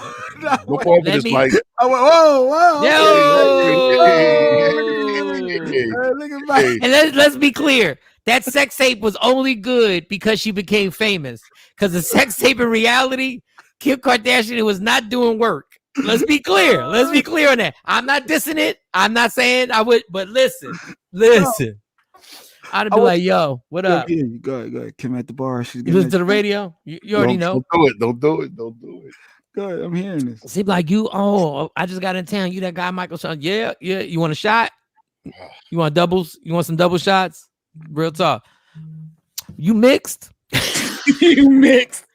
I'm telling you, I really have.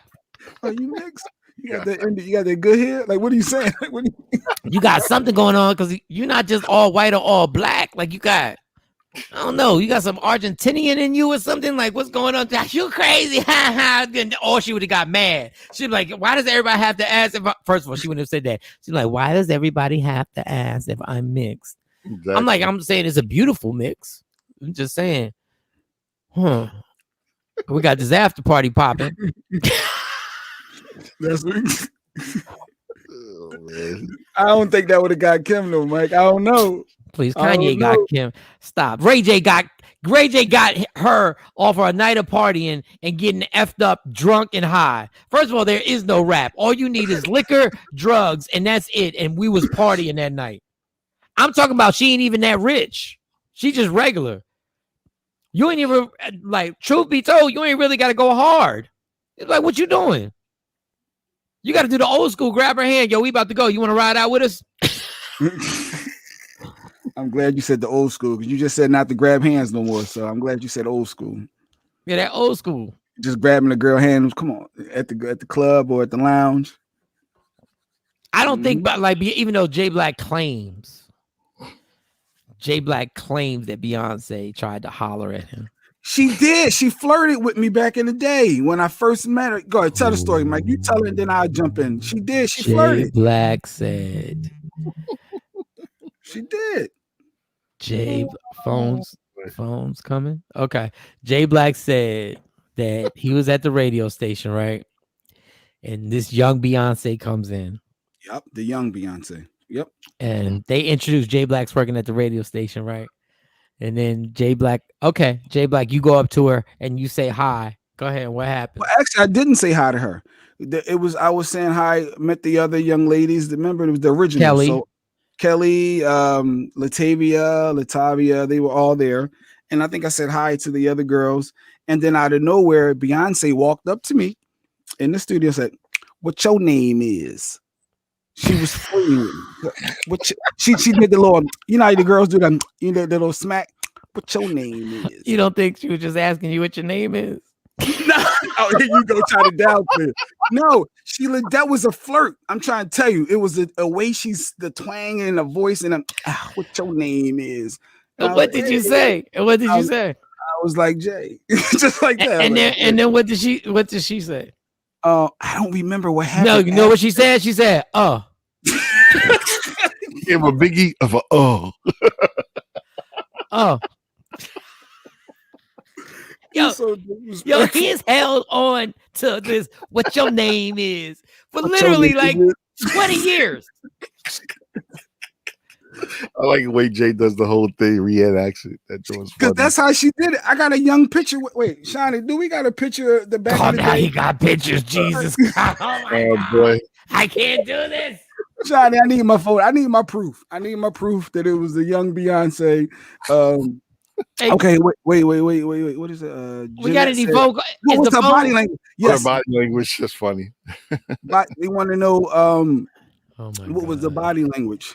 It wasn't no body language. The girl was just happy. She was in Philly. She was just asking, "What is damn Unc? Why you ain't bag her then?" Because he couldn't bag her. He couldn't bag her because there was no bagability. There was no bag. There was no bag openings. She just asked this man what his name is, but the way he go ahead. How she say it, Jay? How she say it? What your name is? Just like that. I remember it very clearly. If I wasn't even talking to her, like she came up, what your name is? I said, look at this girl flirting with me. It was like no was out back then. It was just no. Yeah, I hate to say this, but I'm with Jay. I'd be feeling the same way. Yes. If I was in your shoes, I would probably be telling the story 20 years later the same way. She approached me. I didn't go to her. No, being that I've been in Dallas so long, like I know as a northerner, you thought that was a flirt. That was. There go the young picture. There go the young Beyonce right there on the screen. Hold on. But the fact of the matter is that ain't even like a flirt hug she gave you. You ain't even got a solo picture. I didn't ask for a solo picture. I was trying to be. Come on. Plus, you was leaning in on Kelly. based on the picture, you kind of got your body language is more at Kelly. There go Jay Black with them bad choices again.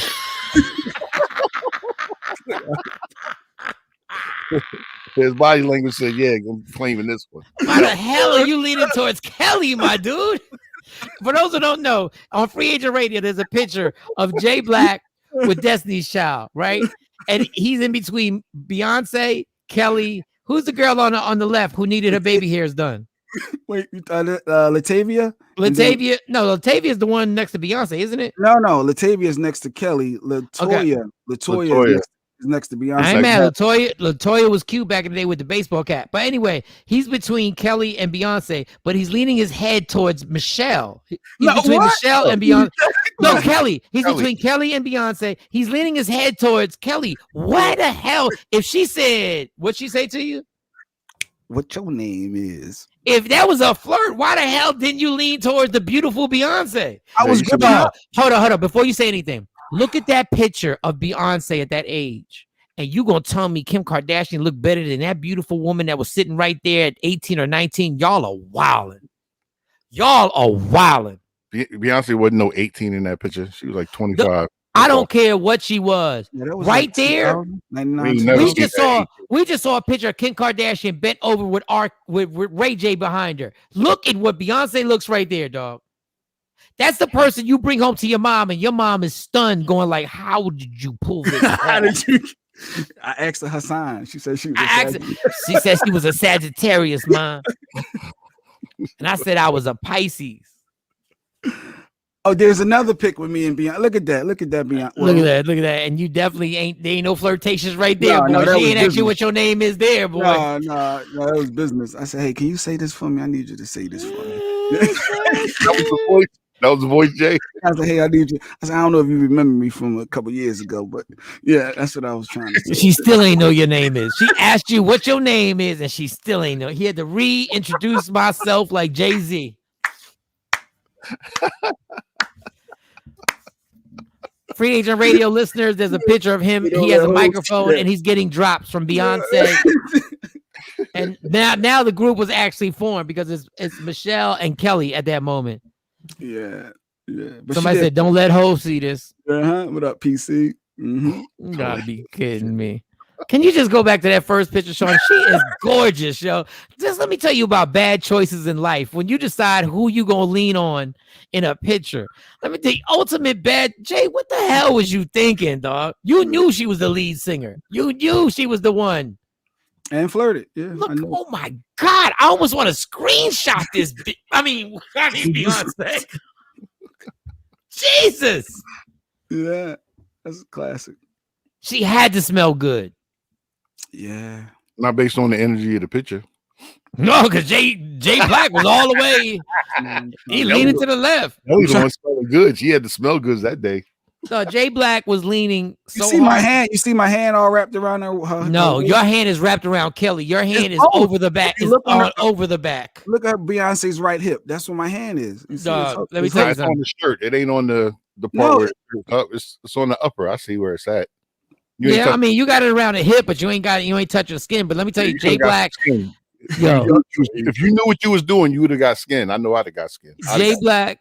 I'm no pervert, Cam. I'm not a pervert. No, you were a pervert back then. Shut your ass up. You was a straight pervert back then. No, that's not about being a perv. No, he talking about Alicia Keys. He talking about Alicia Keys, man. I wasn't a pervert even then. No. Hold up. He's leaning so far to Kelly, right? In this picture, people, that you almost feel like he's whispering, like, "Yo, you know, you should be the lead singer in this group, right?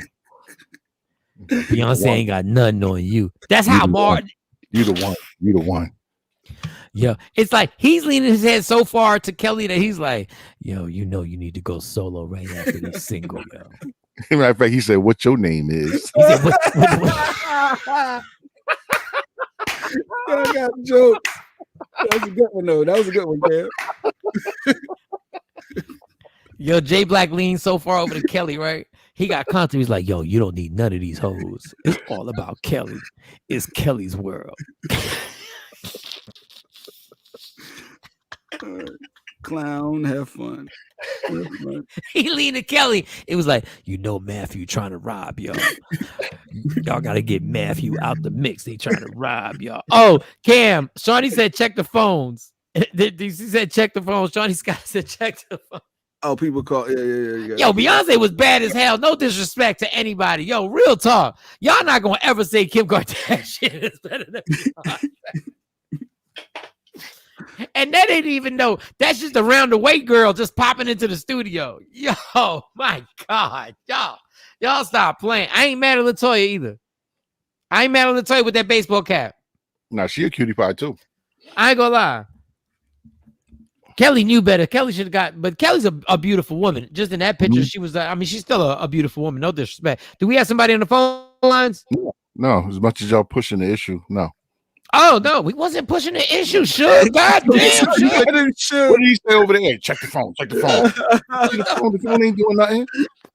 It lights up. When it lights up, I deal with it. Because she said phones coming. She said check the phone. And I'm back to Beyonce. And I'm gonna go on the text message. I got 3 of them. Phone, and phone. This grumpy ass. We were just having a good time with Beyonce. Jesus. I'm not grumpy. If I showed everybody what I'm seeing, 3 text messages about a damn phone that ain't ringing. Oh my God. Oh my God. Merry Christmas. Exactly. Happy New Year. Louise. Snap at me? Why are you snapping at me? I was just like, check the phone. All right, well, I won't take the phone. I'm gonna fall back. My bad. No, I'm just saying I ignored the first 2 ones. I was just like, oh, it must be a phone call. Because I didn't even say nothing about the phones. Y'all are funny. Suge Knight, though. You call him Suge. What did I do? Get off my back. Ain't doing nothing. All on the phones. All on the phone. All on the board. All wanting to alert somebody that it could be a phone call. If you don't need that in your life. I red alert. You come to media room 360.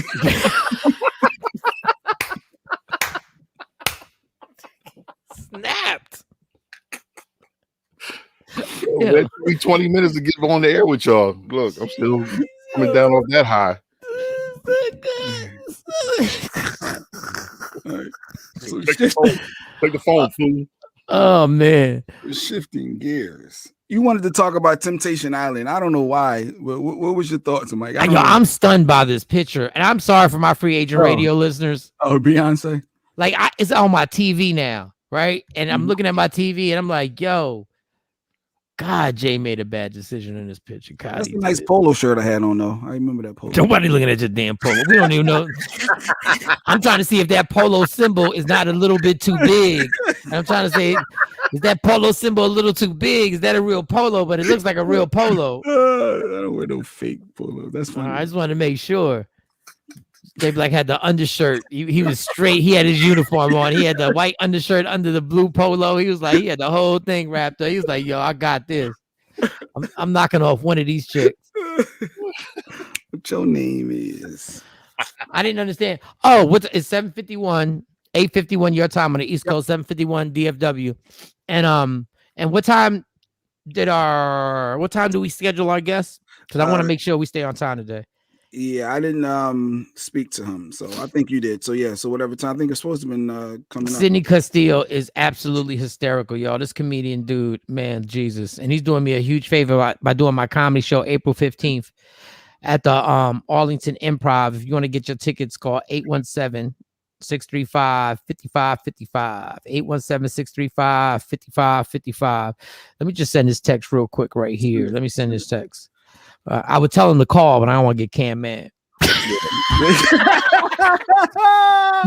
Too late. Mad-er. Cam, I think Sydney's on the phone, Cam. I think ain't nothing on the phone. I'm about to curse. If I don't see no damn phone, I got these damn phones. The hell y'all talking about? I know how to work a phone. F-U-N. Matter of fact, F this phone. How about you do this? It's one line. One line. And then he got mad because I said we had the call waiting. That was a hilarious joke. And then he was like, I explained why we got it. You was like, then pay the money. I said, I wasn't getting no business line. You know how much it cost the difference? Single line over here. Interview. B was leaning towards Jay Black. Thank you, Jeanette. Jeanette noticed that she leaned towards me. That's a good observation. Jeanette, whatever, Jeanette. Stop it. We love you for listening. We love you for texting. Stop it. Picking sides. Go ahead. Whatever. Let it go. Haters. I guess she got somebody calling too, right? That's so funny. I'm about to call the phone line. And then I'm gonna call it the call waiting thing. Yeah, get that beat going. That's right. No, I want. Hold up. I want. That's what that's called, traction. I want Shawnee. I want that clip to play back. He snapped crazy on me. Like I was like, what? First I seen it on the phone. I'm like, why do you talk about this damn phone? It ain't ringing. So I ignore that on the phone and text, and then you say it over the air. I'm like, really? We gonna keep talking about this phone that ain't doing nothing? I felt like I was 12 years old. I got my report card, and my dad, the way my dad used to talk to me when he was snapping, like, dog, I just got C's. Like, that's the best I'm gonna do. That's all I'm gonna do, dog. I just hit the apex. I just hit the C. Your son just reached the ceiling when it comes to grades. C's.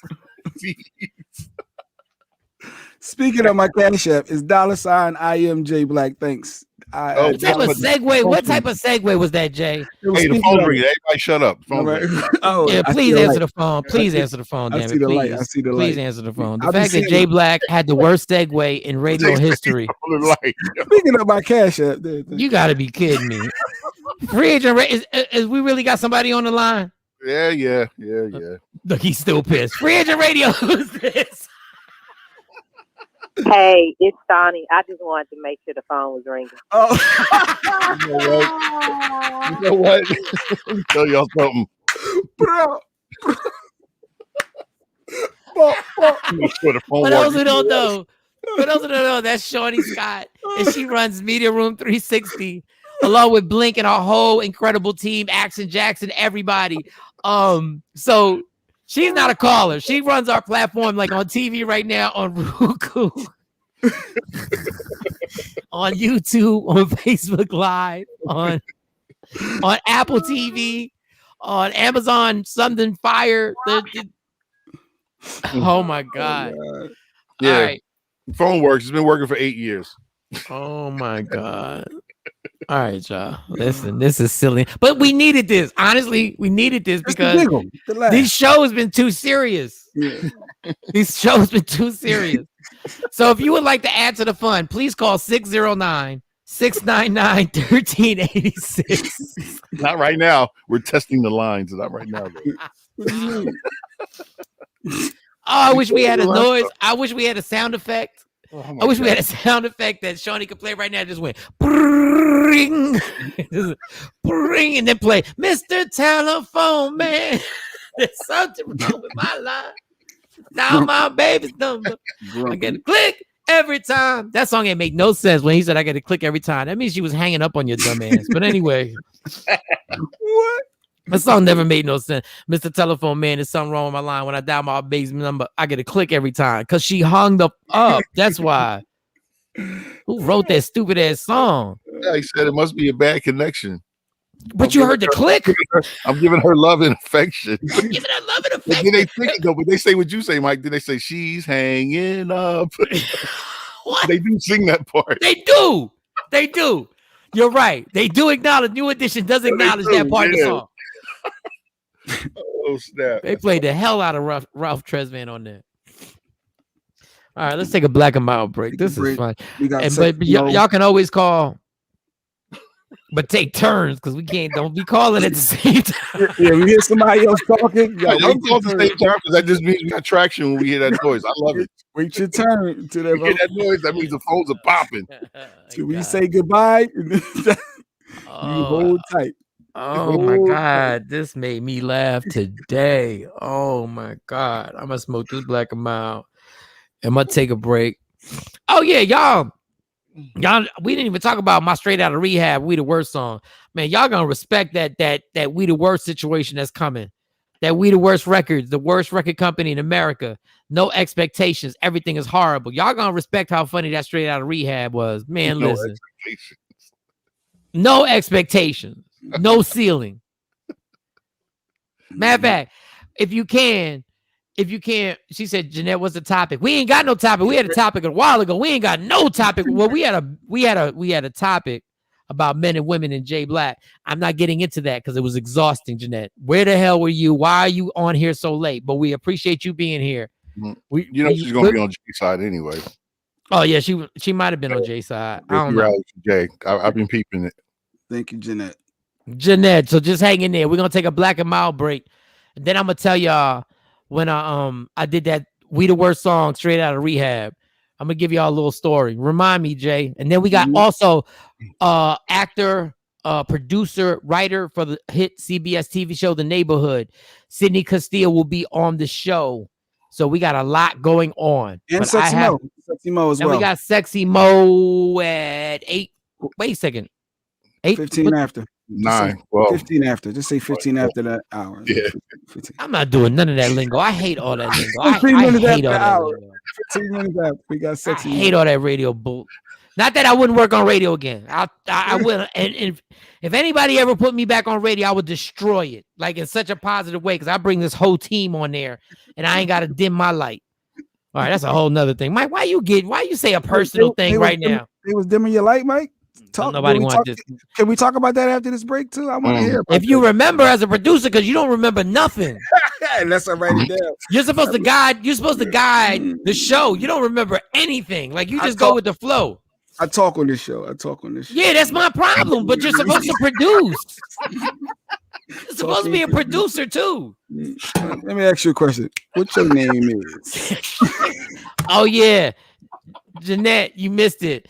J Black claims Beyonce flirted with him when she was at the prime of her superpowers and beauty and clear skin, and she flirted with J Black. But when they took a picture together, he leaned to Kelly. Don't take no advice from J Black when it comes to decision making. All right, no, we coming back with Dim Your Light. Let me see. Dim Your Light after the break. We want to dim my light. Let's talk about it. Dim my light. I might go on Instagram Live with that. I might hit my Instagram Live so they can see how cats wanted me to dim my light, because they already know when I get to. Man, no, I'm not gonna start. Black and Mild break, y'all. We'll come back. Black and Mild break. Michael Shawn and the TakeOver Legends. And Shawnee Scott like to play. I see you like to play. Okay, all right. You in now? You want to play? We gonna play. I like it. What up, people? It's Michael Shawn letting you know you got to check me out April 15th at the Arlington Improv for my Laugh Out Loud comedy show. But wait, you want to win tickets? We got your opportunity. All you got to do is download the Media Room 360 app. Watch it on your streaming channels, on your Roku TV, and multiple other sources. When you see the code phrase, you know that code phrase? You'll get your chance to win tickets to my Laugh Out Loud comedy show April 15th. That's all you got to do. That's easy. That's simple. You don't need to do no more. We don't make it complicated here. Download Media Room 360 on your phone. Watch it on your screen, on your flat screen, and win tickets to my comedy show April 15th. That's how it goes down. Michael Shawn and the TakeOver Legends. Yeah. Michael Shawn and the TakeOver Legends, where the truth hurts, but also makes you laugh. Michael Shawn, J Black. Where's DJ Cam? Wait, does it say DJ Cam? I'm not here yet. Oh, this guy's the worst. So he couldn't wake up this early in the morning because normally we start a little later than what we're starting. So yo, Cam, no. Somebody call him. Oh, he went to New York last night. Yeah. Oh, he was in New York. He was in New York last night, so he thinks that gives him the excuse to put DJ Cam. I'm not here yet. Trifling. Call his phone and put him on speaker. Call his phone and put him on speaker. Like he really thinks he can put DJ Cam. I'm not here yet. He's not going to answer. Watch. Let me see. Let's see if he answers. This black man. Yo. We're live on the air, Cam. But what are you doing? What are you doing, Cam? Oh, I'm chilling. No, we need you we need you to come. We need you on the air, dog. What are you doing? What do you mean chilling? I'm getting a latte. Can't stop playing. You don't have a latte machine in your house. You do not have a latte machine in your house, dog. We need you. I'm trying to put my shoes on so I can hurry up and run to the Wawa to get one. No, you're not. First of all, for those who don't know what a Wawa is. Until 8. I got until 8 o'clock. I got 29 minutes. Damn.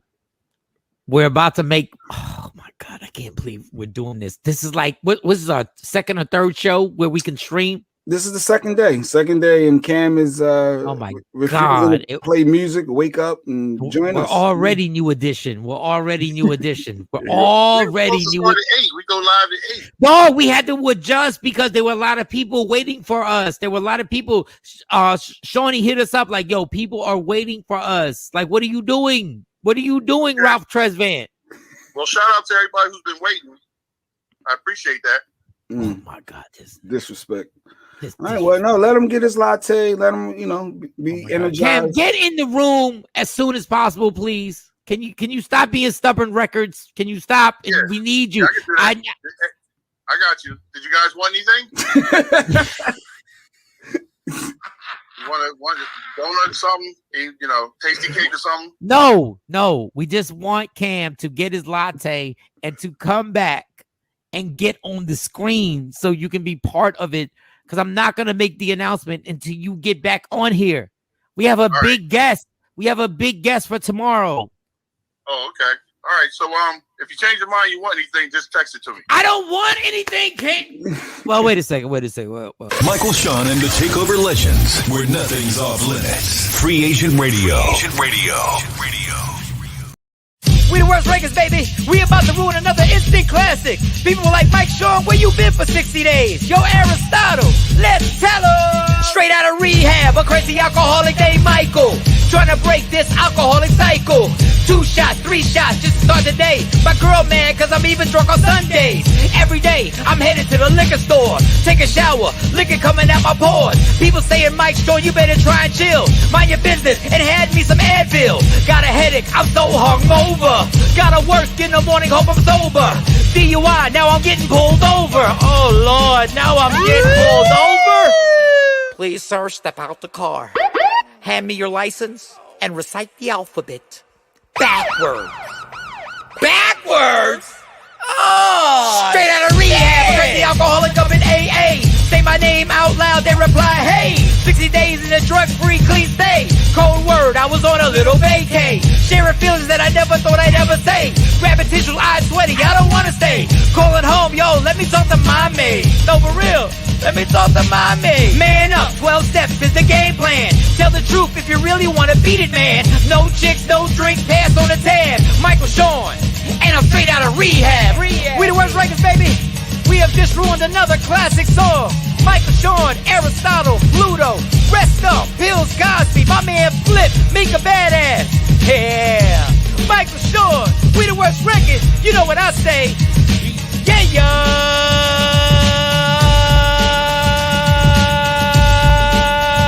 Straight out of rehab.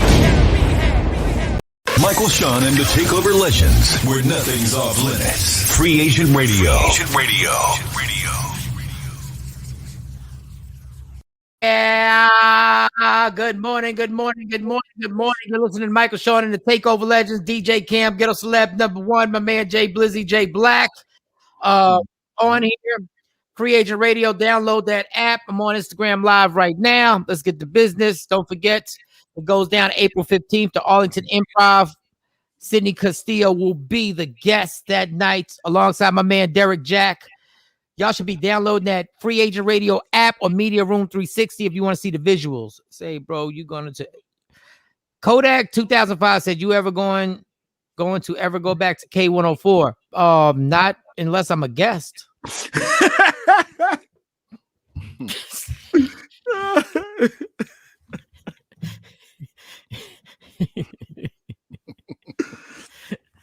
But thank you. But you can check us out on Free Agent Radio. Download that app or download Media Room 360 app and see the visuals. You can go on TV and watch us. We're in over 40 million homes right now. You can actually see it in your streaming channels on your smart TV. Just hit Media Room 360. Let me pin. Which platforms? We got Roku, we got Apple TV, Amazon Fire TV, Facebook Live, YouTube, And Twitch TV is one of my new favorites I've been on. So yeah, you can leave comments on Twitch, YouTube, and Facebook, whereas though it'll come directly to us and it'll pop up on the screen and we'll see it. You'll see it. So yes.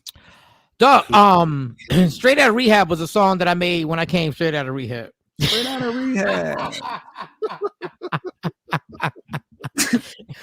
And I remember that, the producer didn't know if he wanted to play it because I guess it was too transparent. But my thing was I was gone for like 2 months and they kept saying I was on vacation. I was like, damn, Howard Stern don't go on a 2-month vacation.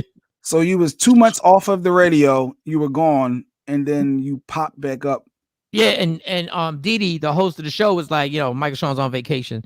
And I was like, I had to giggle at that. There was some type of law they couldn't say I was in it was some ridiculous human resource was saying something they couldn't say I was in rehab. And I was like, but I'm saying I'm telling you can say it. Like, you can say I'm in rehab.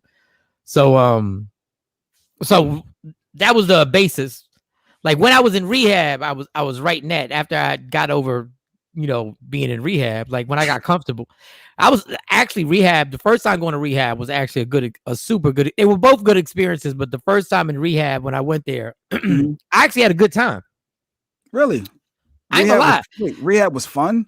It was really like I went to a rehab facility called Greenhouse, and after like the first few weeks, like after you go there and you go through detox and they medicate you, and you got to go through that harsh reality of doing all that, and then you get to sleep and all that other stuff. Is that you, Cam? Yeah, let me put that. And after that part, then you got into a routine. They fed you so well, and we'd have to go to classes from, I think it was like I'd wake up at 6 a.m. and I'd do some laps. Okay. With one of the guys that was there, super cool guy, and then you'd have to go to class from like 7 a.m. till 8 o'clock at night. But they would break it up. You'd have breakfast. Breakfast was great. Then you'd have lunch. Lunch was great. And then we go play basketball. And then we finish the rest of the day and finish it up. It was actually a good experience. I ain't gonna lie. The second time I went, I was depressed because I knew my job was in jeopardy. I was like, I don't think I'm going to have my job when I get out of the rehab this time. And I was right. They didn't renew the contract. So you went the first time. Wait a minute. I'm trying to process this. So you went the first time. You was battling. You came out. I was like, okay, I got this. But then you slipped a little again. And I went like a straight year and I was killing it. Like a straight year. Like I was in the best shape of my life. The whole 9. Shout out to Snoop Robinson on my Instagram live. Yep, Snoop. So did they send you? Go ahead. Yeah, they sent me. They were like, you got to go to rehab. First time or the second time did they send you? Well, they didn't know I had went there to detox before. I did an emergency detox myself. Oh, you did it yourself. So that was good. So you identified, okay, I need to get a little support. Let me go ahead myself. So you went the first time yourself. And then I guess the relapse happened again. Like a year and a half. Well, no, it was almost a year. Then a relapse happened. Then a whole bunch of stuff happened. And somebody snitched on me. And then they snitched. Yo, I think Mike been drinking again. Oh, they snitched. Not Mike. You need some help or support. It was, I think. Oh, wow. Okay. Yeah, there was a snitch. But I mean, I'm not saying nothing disrespectful. It happened. That's what really happened. So, but that's not support, though, is it? It probably it wasn't support. Especially if they play like they were your friend a little. They try to play like they were your friend, whoever that person was. No, it was the power play. I'm gonna hold this card over your head. I'm just gonna dangle this. So that's what it is. So and that ain't nothing but the truth. Put a lie detector on me. Hit me up with the truth serum. Somebody tell me I'm lying. I wasn't lying, but it was my fault. It was my fault. Yeah, you gotta accept accountability. Yeah, that was my fault. The situation was my fault for putting myself in that situation. But let's not act like somebody didn't snitch. Let's act like somebody didn't Tekashi 6ix9ine me. Second time you did the rehab, you came out, and then I got the phone call. We not gonna renew your contract, even though somebody was yelling and cursing at you live on the Zoom. That's all I'm gonna say about that. I ain't gonna that's it. But the first time meeting with all these people in the rehab, we got into a good flow of things, and it was really healthy. Like, and the classes, as monotonous as you thought it was, the classes really did help. Like the people who worked there and at that rehab in Greenhouse is in Grand Prairie, Texas. If you're in Texas and you ever want to go to something, I would suggest that. And those people at that rehab was super helpful. Super helpful. Like they were really good people there.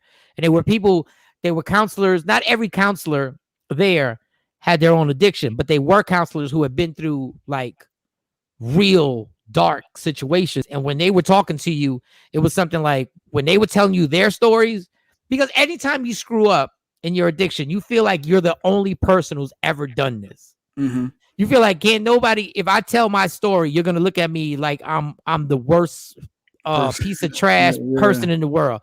Then you get around people and you go like, oh, wow. Okay. So they found a syringe in the bed with you. Oh, well, look. And it's not like it makes you feel any less worse, but it makes you feel like, okay, I'm not the oddball in life. So you get to go like, oh, okay. And then, you know, and then actually I made think about it. You're waking up every single day with the same group of people for 60 days. So eventually y'all start becoming like high school friends. And there was a pool, there was a basketball court, there was ping pong, we got to watch. It was the time I went in is when who was it? When the Toronto Raptors were playing the Golden State Warriors in the NBA Finals. Okay. And one of the guys, God, I'm so bad with names. I wish I could remember this guy's name. He was one of the workers there, and he heard us talking about like the basketball thing and all this other stuff. So we had a TV, right?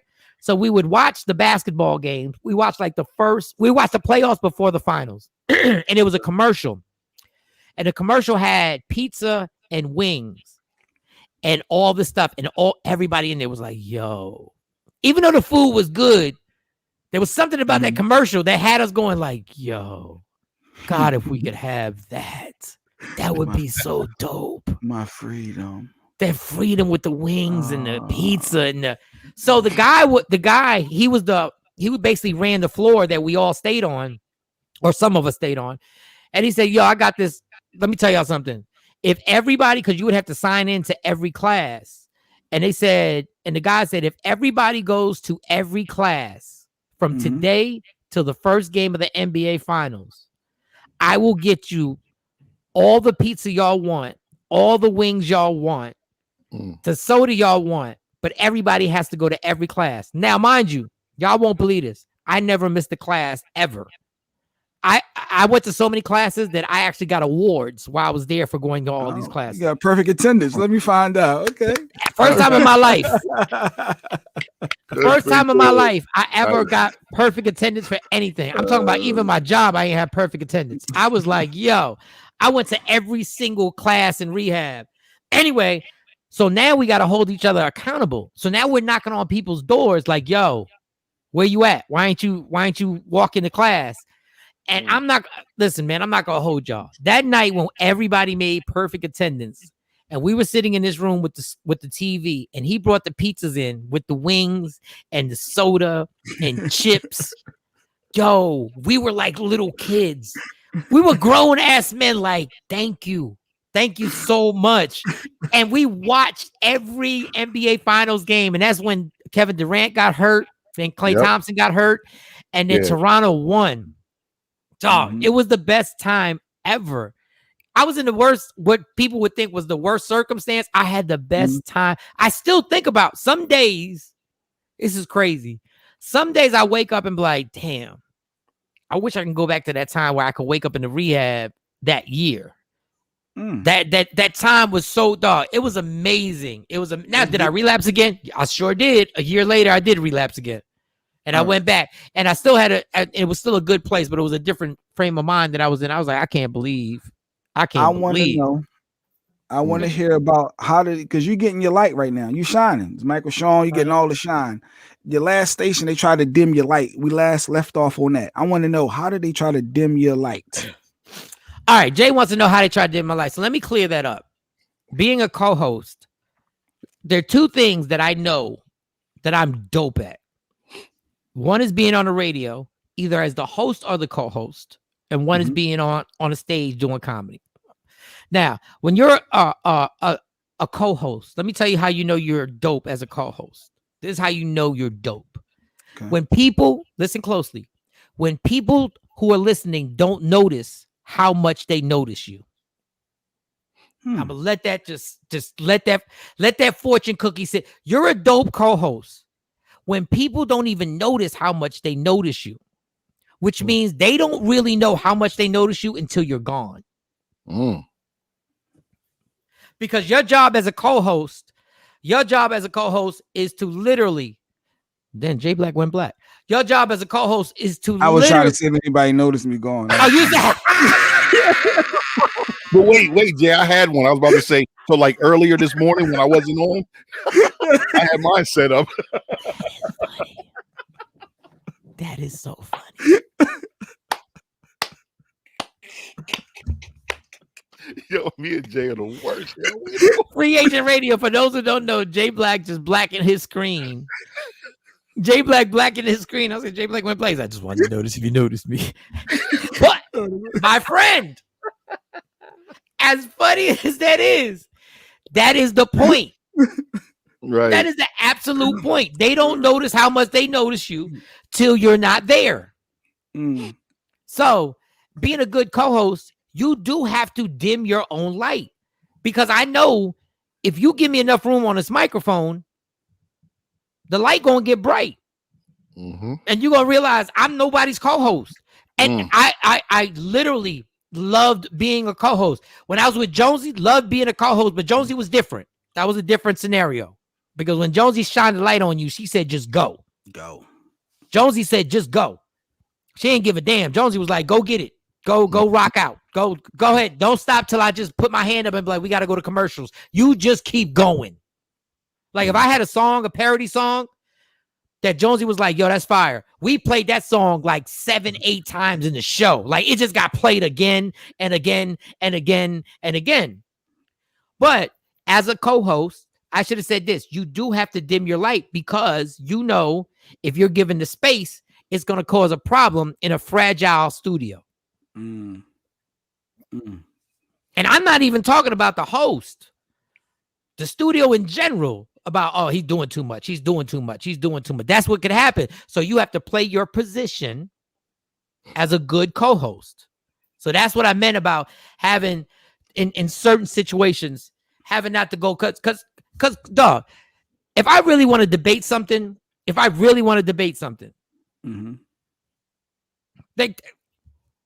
I'm not saying here, because you guys make great points when we debate something. You make great points. But in certain circumstances, if I really want to win the debate, I can. On common sense. I'm digging what you putting down. I'm reading those lines. I'm digging what you putting down. Okay. He went straight 75. He was like 1970. Didn't see that. I'm digging what you putting down. I'm digging you. Jive turkey. Don't you think you getting anything over on me, Jive turkey? Because I see your cool breeze going through the studio. No, but that's your job. You're getting paid to be a co-host, so you gotta dim your own light. But the fact of the matter is, honestly, there's certain situations where I can't be, you can't be you. Because if I'm me, people gonna take what I say personal. And I know I can say whatever I say to you two guys, because we've known each other for so long, that none of this is taken personal. Right. But if we get into a debate, and then the famous line used to always be, it ain't that deep. No, it is that deep. If we on the radio, we're supposed to make it that deep. It's supposed to be that deep. It's supposed to be passion in this. Yeah. Yeah, that's when everybody knows they roll and they comfortable in it. So that's when you gotta fall back. You gotta be like, all right. You can't always just jump on everything. Like, what you just said is dumb as, like, you can't say it. Like, yeah. Somebody said Jay went straight shaft. Yeah, he did. He a bad mother. He a bad mother. Watch your mouth. Talking about Mother Shawn. So now you getting your light though. Your light is not dim. You shining over here. Forget that last situation. It's over. But that's part of, sometimes part of my problem is I am so good at fitting in, but Rich The rich people are the ones that stand out. But I have developed a skill to fit in so crazy. I can fit in at dog. You can put me in with a bunch of Trump supporters on a morning show. You can literally put me in and just be like, you're gonna be the comedian on these Trump supporters who have racist theory. And I promise you, I could fit in the show. That's a problem. I just have that ability to fit in. But you don't get rich until you stand out. And you got to take the heat that comes with it. He doing too much. He think this. He think he this. He trying to do this. Or because he from the East Coast. Or he that's what you got to handle, and that's for everybody.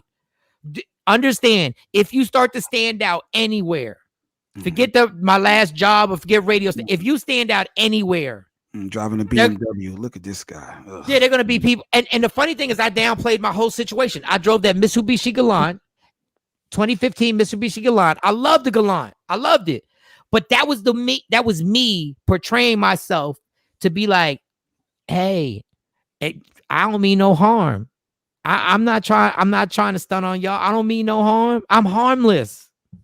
So I try to play my role. I'm harmless. It is what I drive, a 2015 Mitsubishi Galant.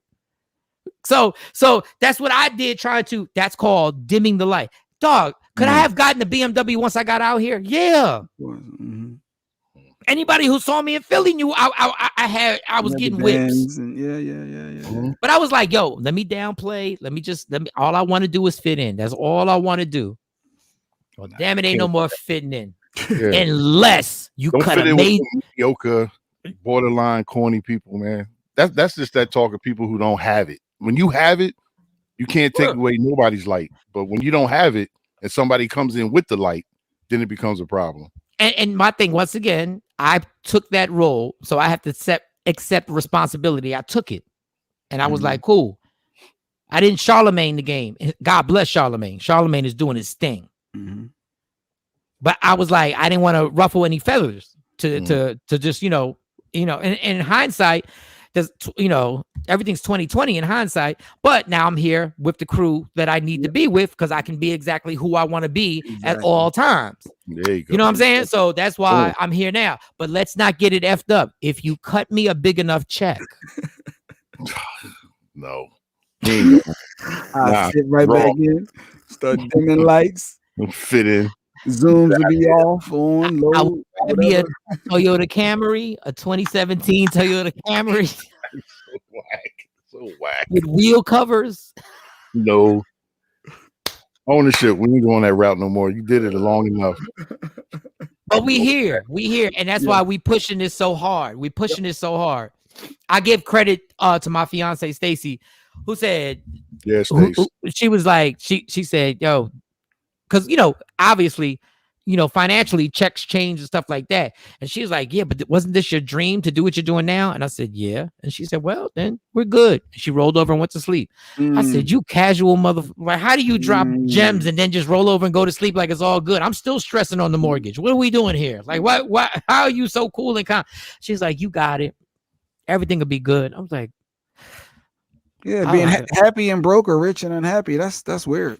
Okay, I'm not being a broke. Like, we're not doing. No. I'm just saying in general. I'm just thinking of the average person. Would you rather be just happy and middle class versus rich and unhappy? Like, or let me tell you something. If I start feeling broke, I'll be Snowfall out this bitch. All right, Franklin. Let's get him a cane now. Right. We got Mo. We got entertainment news. We got to get. Yo, I want to see if Sidney Castile. Did he ever? Let me see if Sidney. No. Hold up. Sorry, I had to end that Instagram live. Let me see. I'm calling Sidney Castile live on air right now. I want to, because this dude is hilarious. Let me just see. And Sidney crazy as hell, so I got to make sure I don't put this. I went straight to the voicemail. I think he's asleep. Or maybe the phone. Yeah, it could be off. Try again. Because if it rings once, we know he hit the button on you. You on radio now. Let me see if I try one more time. I'm trying to get my comedian friend, Sidney Castile, because it went directly. Did you call? What? I don't have his number. I sent the link. Email. Yeah. He's sleeping. Yeah. We got to get him tomorrow. All right. Let's do allegedly with sexy Mo. Do we have to take a break and come back, or what we got to do? Jay, why I lost you? We keep going? You ended the live. What do you mean you lost me? We're good. No, I didn't end the live. Like I actually we still on it. Sorry, y'all. We still on the live. All right, so let's bring her up. Ladies and gentlemen, the lady with 6-7 degrees from college. I was going to say a sorority, but I don't want to mess it up. Y'all give it up. This feature is called Allegedly with Sexy Mo. You know, Michael Shawn. You know you can't get that sorority wrong. That's why I don't say it. Tap, tap, tap in. You could say ladies in blue. You could say something like that, but you better not ever get that wrong. Hey, Sexy Mo, tap, tap, tap in. Tap, tap, tap, tap, tap, tap. Oh, we need that, y'all. I love when Megan says that. Like, as much as I criticize Megan, I love when she says tap, tap, tap in. Tap, tap. Oh, Sweetie, that's her song, but Megan's on it, right? Shawnee, nod your head if she is. I don't know. You said nod your head. You see a square, mother? She don't know. I guess they all got Magnese. Yeah, they all got Magnese. I see the phone light. I see Shawn. I see everything. Yes, I see everything. All right, Sexy Mo, what's your story? Get to Allegedly, girl. Now, speaking of Meg, it's funny you bring her up because she shot her shot at Young Miami. Now, you know Young Miami's in the news media right now because her boyfriend, you know, made some real crazy remarks, lashed out to Kodak Black. And yesterday, actually, Kodak Black took to Instagram saying that ain't nobody trying to put a hit out on him because if they were, they know what kind of car he drives, etc., etc. And I'm like, do you think that's a good look? That you're telling everybody, hey, if you want to come holler at me in that way with gunplay, you know what kind of car I drive? Well, they already know what kind of car he drives because he tried to shoot it up. True. So I guess they tried to shoot it up. So I guess Kodak Black is like, whatever. I'm not even gonna get y'all not gonna get me caught up in these rappers. Look, I would never be a rapper. I'm not doing a job where it's just like one of the considerations is you could get shot. No, I'm good. Right. Like if they were like, yo, if you want to become a comedian, you have to go to open mics and build your resume and put Instagram videos. Oh, and by the way, there's a good chance you can get shot at. I'm like, I'm good. A good chance. That's the disclaimer. I'm absolutely good. Y'all can but you go get this bag, but you could get killed. No, I'm all right. I think. Yep. I think I'm gonna just Uber Eats this. I'm gonna be a Uber Eats delivery person. I'm not. I need to live. What Big Pun said, I lost 100 pounds. I want to live. I mean, that ain't work out, but I'm trying to live. So go ahead, Sexy. So, Michael Shawn, I don't know if this is the week of domestic violence and accusations of assaults or what, but Dr. Dre is fighting back. You know, he was in the hospital for a while. He's recovered. He is now fighting back tooth and nail with his ex-wife. Now, he's saying that her allegations that he had any type of domestic violence against her is absolutely BS. He said she just want to make sure that he doesn't hold up that prenup in court. He said the allegations that she's going around saying that the night before their wedding, he abused her. He's saying that that's false. He did not abuse her the night before their wedding and make her sign that prenup. And actually in the original motion in the divorce filings, she did not have anything in there about domestic violence. She didn't say anything about that in her original petition. So that kind of raised some eyebrows as to, is she doing this because she's realizing now that prenup might be shaky and that might be the thing that prevents her from getting half of his wealth? Yeah, I get it. But did you hit Michelle A? So, and you know that's no. I'm not taking up for him. No. And look, Dr. Dre's iconic. I'm just asking. Absolutely. Did you rough up the girl from the who's the girl that he roughed? D Barnes. D Barnes. Yep. Did she get thrown down some steps? That's all. Allegedly, that's what she says. That's what she claims. Now, Michelle A, he did allegedly. Not only was he abusive, but he left her high and dry financially as well with taking care of their child. So that's another thing. Hey, I'm not playing holier than thou. I haven't been a good spouse. I haven't been a good boyfriend in my life. I haven't done, but I'm just, I want to believe that Dr. Dre's right. I would love to believe that Dr. Dre is telling the truth. I'm just, there's just stuff in the past that you go like, well, I mean, so you want us to ignore all this. And then you want us to, if he made her sign the prenup and you get your lawyers and you get her out and you and you remove her. I know it's not that easy. I know it gets messy, and I know somebody can say whatever story they want to say about you. They can say whatever story, and I'm not saying it's true or not true. That's all. So that's all I'm saying. I'm gonna keep my mouth shut. Divorce always gets messy, and when there's assets involved, you know good and well that the amount of money that she's going to amass from this divorce, even if it's just with the prenup, is more than she could probably ever live on for the rest of her life. However, it is human nature for sometimes some individuals to get very greedy or think that they're entitled to a lot more, or as a method to hurt the other person. You know, they always say finances, break hearts. So I'm eager to see how this is going to play out in court. This is probably one of the longest contended divorces right now in Hollywood. This is what I always want to say when I'm on radio, right? Because Mo said everything correctly, right? She said everything correctly. Like she even said, I'm eager to see how this is going to, and let's say we're on regular radio. I always want to say, who gives a damn how it works out? Nobody's getting a penny out of this. Why we're reporting this? Who cares? There are people who care. Yeah, that's the problem. This ain't affecting your pockets. And people who say like, and you said everything perfectly, like, people's human instinct are to get greedy. You wasn't nobody until you got with Dre. If you get set up, it kills me. She feels like she gave up her whole entire life while she was with Dre, and she feels like she's entitled to gave up her life. Half of that. That's what she gave up. She wasn't giving up her life for somebody making $15 an hour. You gave up your life because you thought there was a check at the end. Because you thought the financial situation was going to change, and that whole like I love when people say I gave up my life to be with. No, you gave up your life because you knew I would take care of you financially. That's why you gave it up. Like, stop with this. I gave up. So you didn't give up anything. You gave up your career or whatever. We don't even know what the hell you was doing. We don't know what you was doing. She's an attorney, so she is educated. Okay. Absolutely, she's educated. So I think this is why she's trying to figure out the loopholes of the prenup in the first place. Now, Dr. Dre is saying that the prenup is holding up. She's stating that the prenup shouldn't be valid because it was signed under duress the night before they were married. Oh my God! How about this? Nobody told you to stop working when you got married. You could have easily kept practicing. You could have got up every morning and gotten clients. So she does allege that Dr. Dre didn't want her to work while they were married, which she leads to that he was controlling.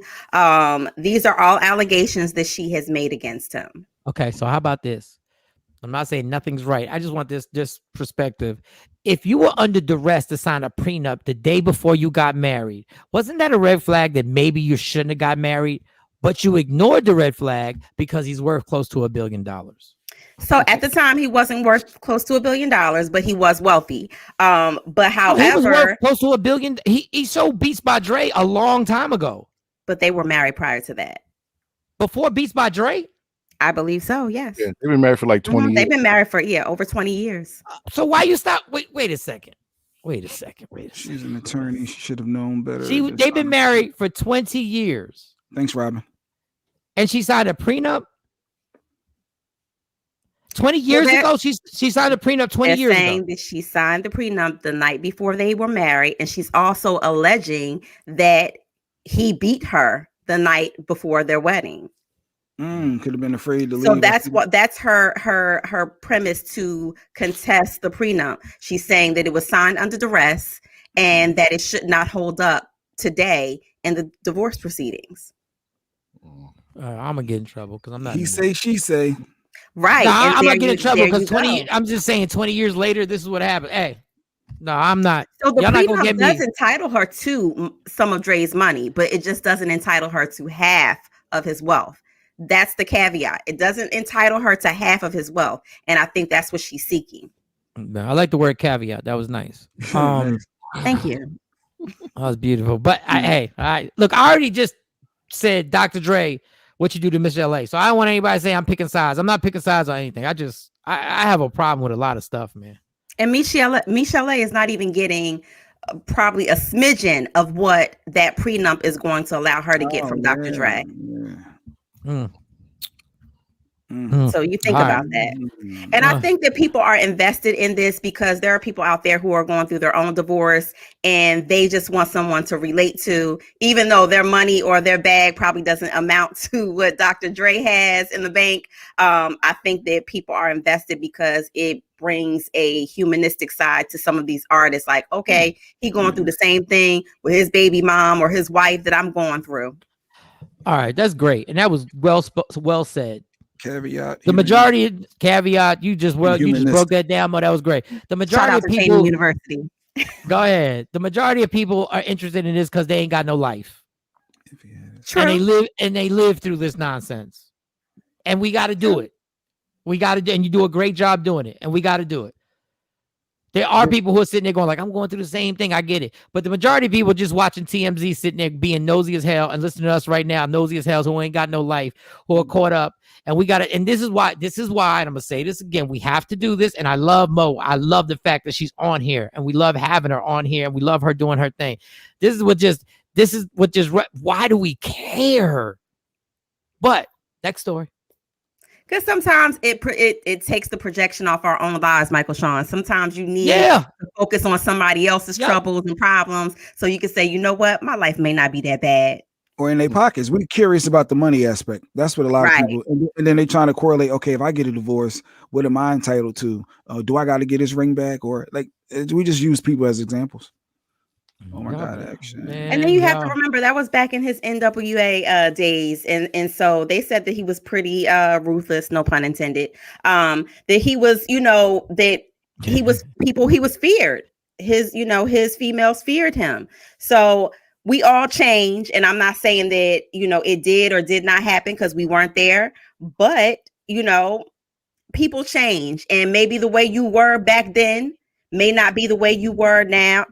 So you might not think that you are held accountable or held to that standard. Who knows? I'm just eager to see how this is going to play out. Bye. Because she's not backing down. She's not backing down. She wants the bag and she wants half of it. You signed a prenup and it's going to be impossible to prove that you signed it under duress. It's going to be impossible to prove that unless you got video. But I don't know how you going to prove character there. I mean, people pulling all types of things into court. If you think that she's not going to bring up the fact that he used to be a quote unquote gangster rapper or in this gangster lifestyle, if you think that she's not going to bring up all of that from back then, I want to know how much she's supposed to get from this prenup. Because if somebody's going to give you $10 million off the prenup, we don't know how much the prenup is. But hey, however much it is, Michael Shawn, I'm pretty sure it's more than she can spend in her whole entire lifetime. In addition to the fact that she is an attorney, and if she decided that she wanted to saddle up and get back in the courtroom and obtain some celebrity clientele, I'm pretty sure that she's in that lifestyle to where she can do so. So it's not like she is in a situation where she does not have a degree, or she doesn't have some type of talent to where she can support herself. I don't think it's about that. I think it's more so about what Dr. Dre has, what she feels as though she has sacrificed by being with him and giving up her career, and what she feels like she's entitled to. And that is a personal journey. I don't think that has anything to do with whether the amount of money that she's supposed to get is enough. And what will help her case if they looking for her friend? So as soon as something happened, if she would have called, like say Sexy Mom, say, do you believe he just did this or he's making me do this? That's the character witnesses in those moments. So if she can support that with having people, that's going to help her case. Or even saying, look at Michelle A. Look at her claims. He has a history. He has an ongoing history of violence and abuse. And I'm telling you, those little things in court can make the difference in whether or not. And again, we still have the legal parameters of, yes, prenups are enforceable because you signed it. But if you signed it under duress or feel like your life was in danger or you were forced in any type of way to sign it, there lies the loophole where she may be able to get out of it. So she ignored the Miss LA situation, right? That's what Shorty Doo-Wop basically just said. He was a beater. Why marry him? Because it gets irritating. But in 2021, everybody's gonna flip on me. You ignored the Michelle A situation. Yeah, Robin agrees. Thank you, Shorty Doo-Wop. Yeah. Clearly. Listen. Next story, man. But everyone has their motives. Everyone has their motives, Michael Shawn. Because sometimes money is the motivation.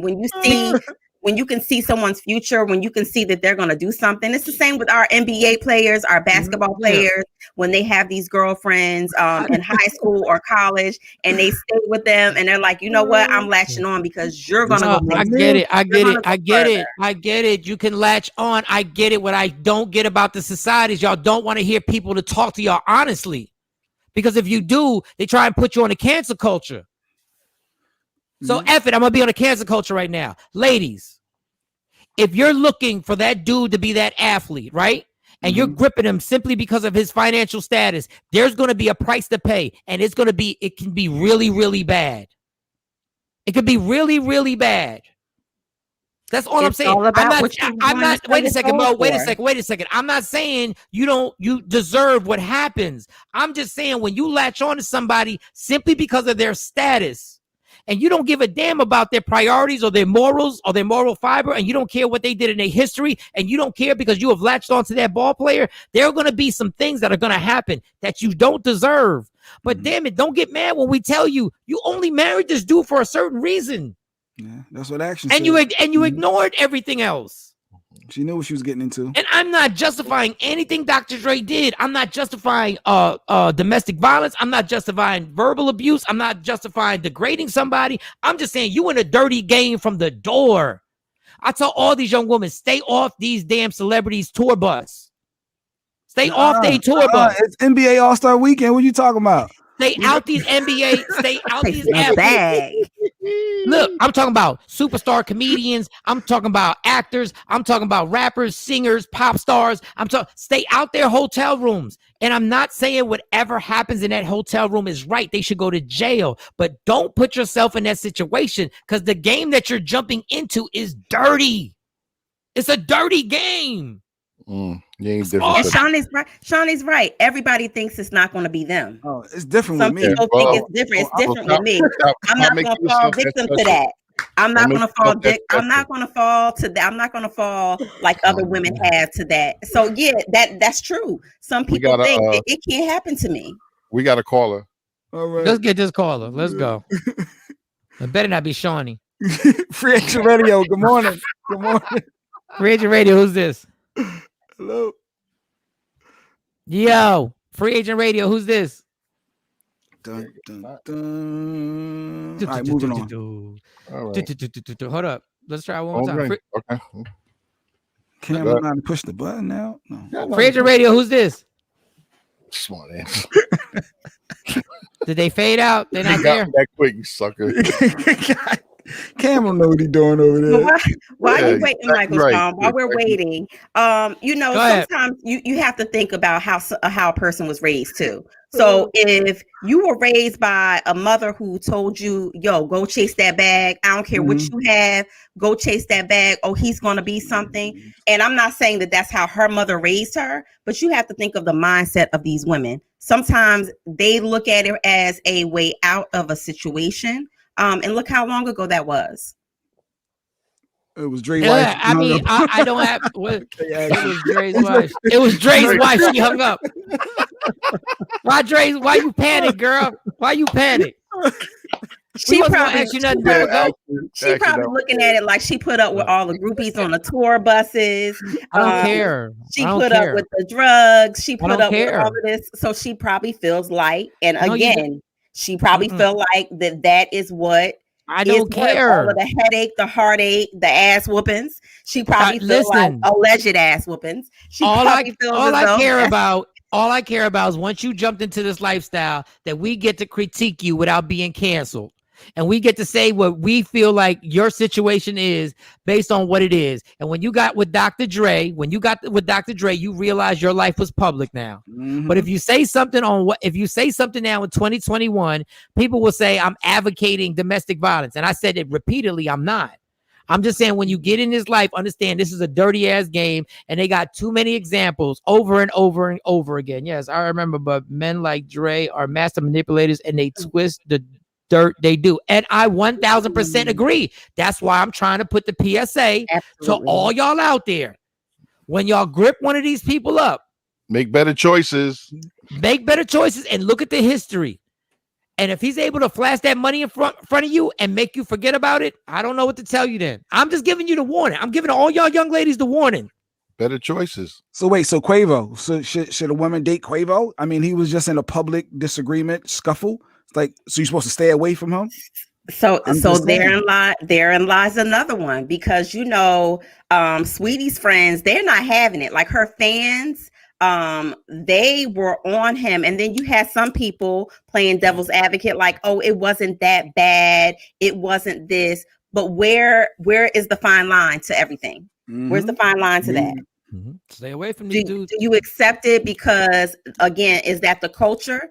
Is that the culture that we're teaching to be accepted, depending on how much money that they have? If he was a bus driver, you wouldn't accept it, but because he has bags on top of bags on top of bags attached to his name, does that make it okay?